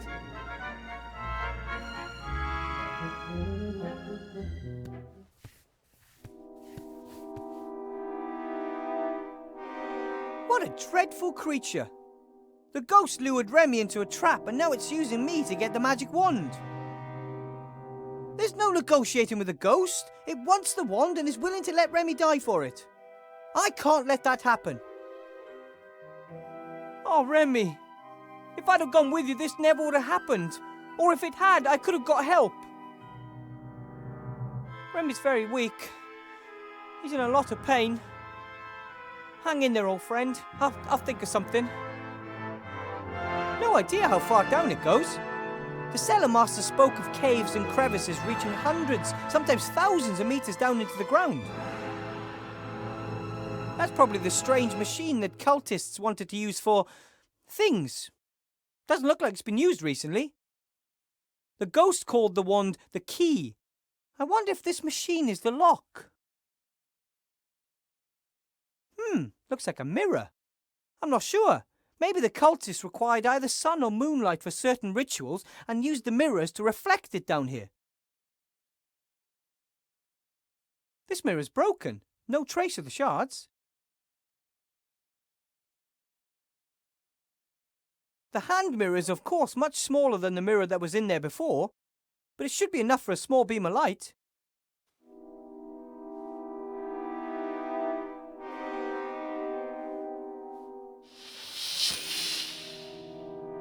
The light doesn't seem to bother him. He hasn't moved from the spot.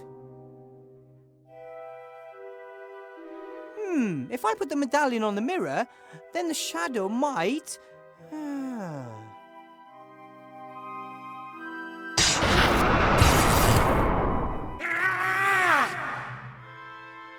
It works! Yes! The ghost can't leave the magic circle. I have to get to Remy, quick.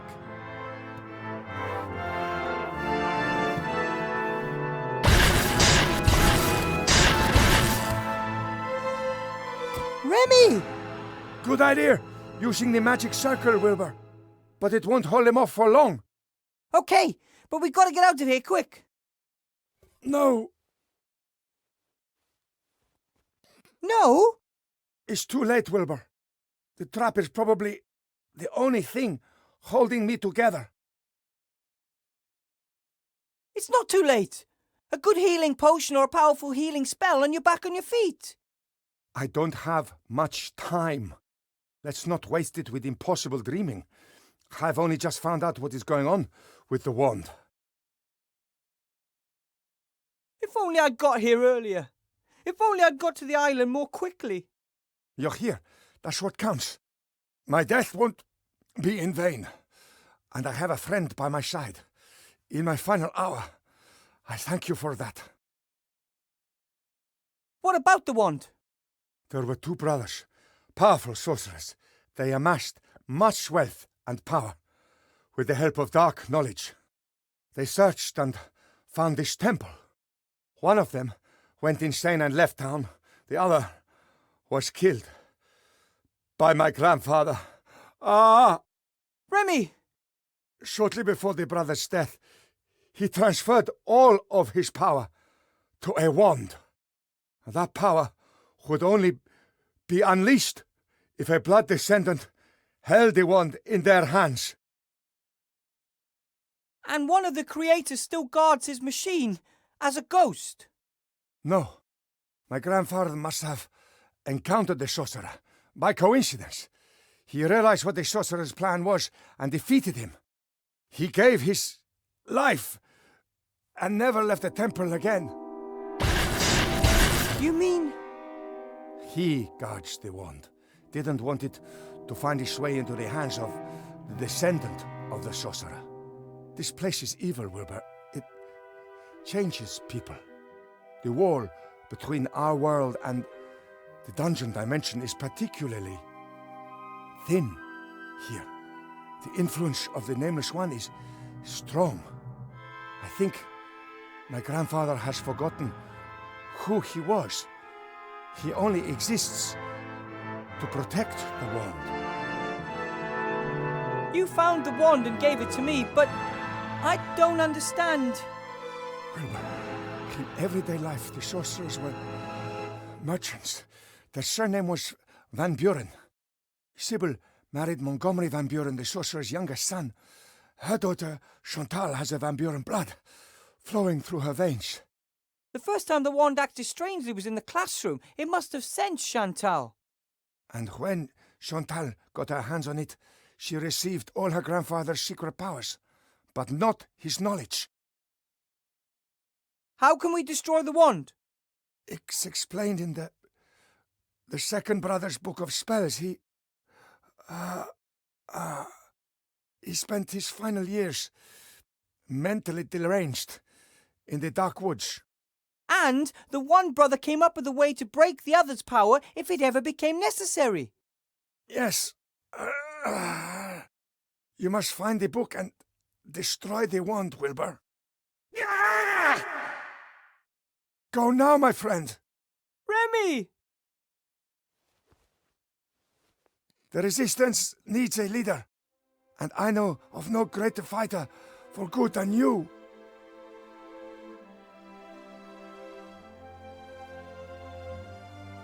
Give this to Timmy. Please, look after him.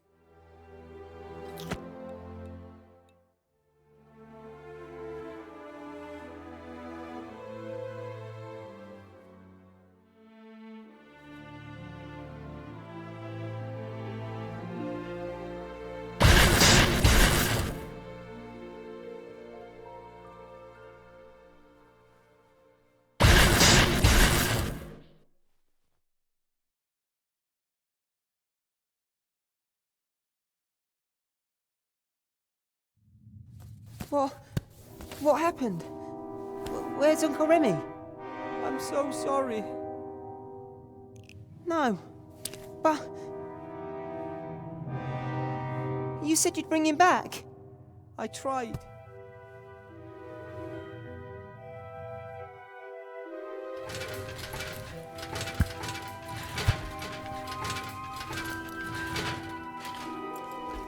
All set to go? They're waiting down by the gate?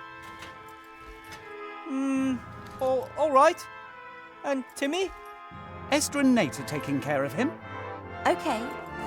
You really are quite sure? Yes. Remy said the key to the wand's destruction lies in the dark woods.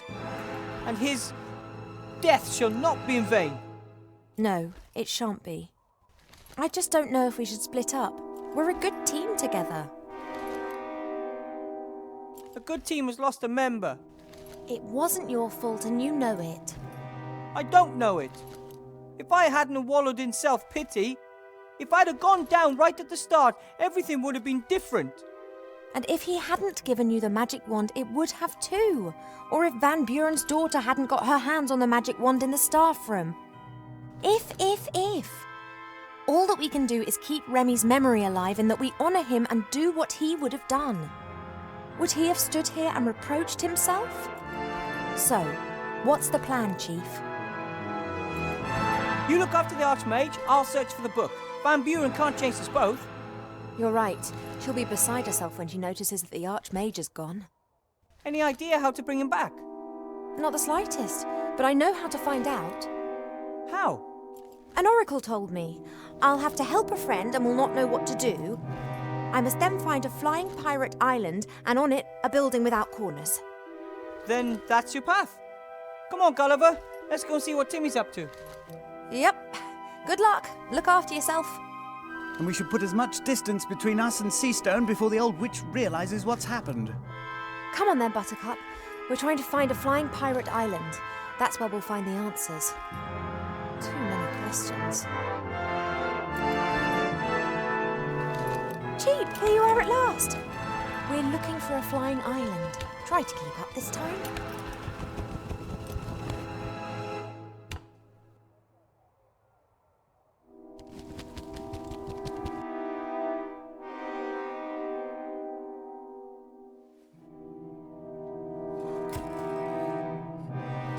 It's quite fascinating how you can get other people to work for you if you know the right buttons to press. Your services are no longer needed. You're going to bring the nameless one back to this world! Nonsense. Only an idiot or a lunatic would try something like that.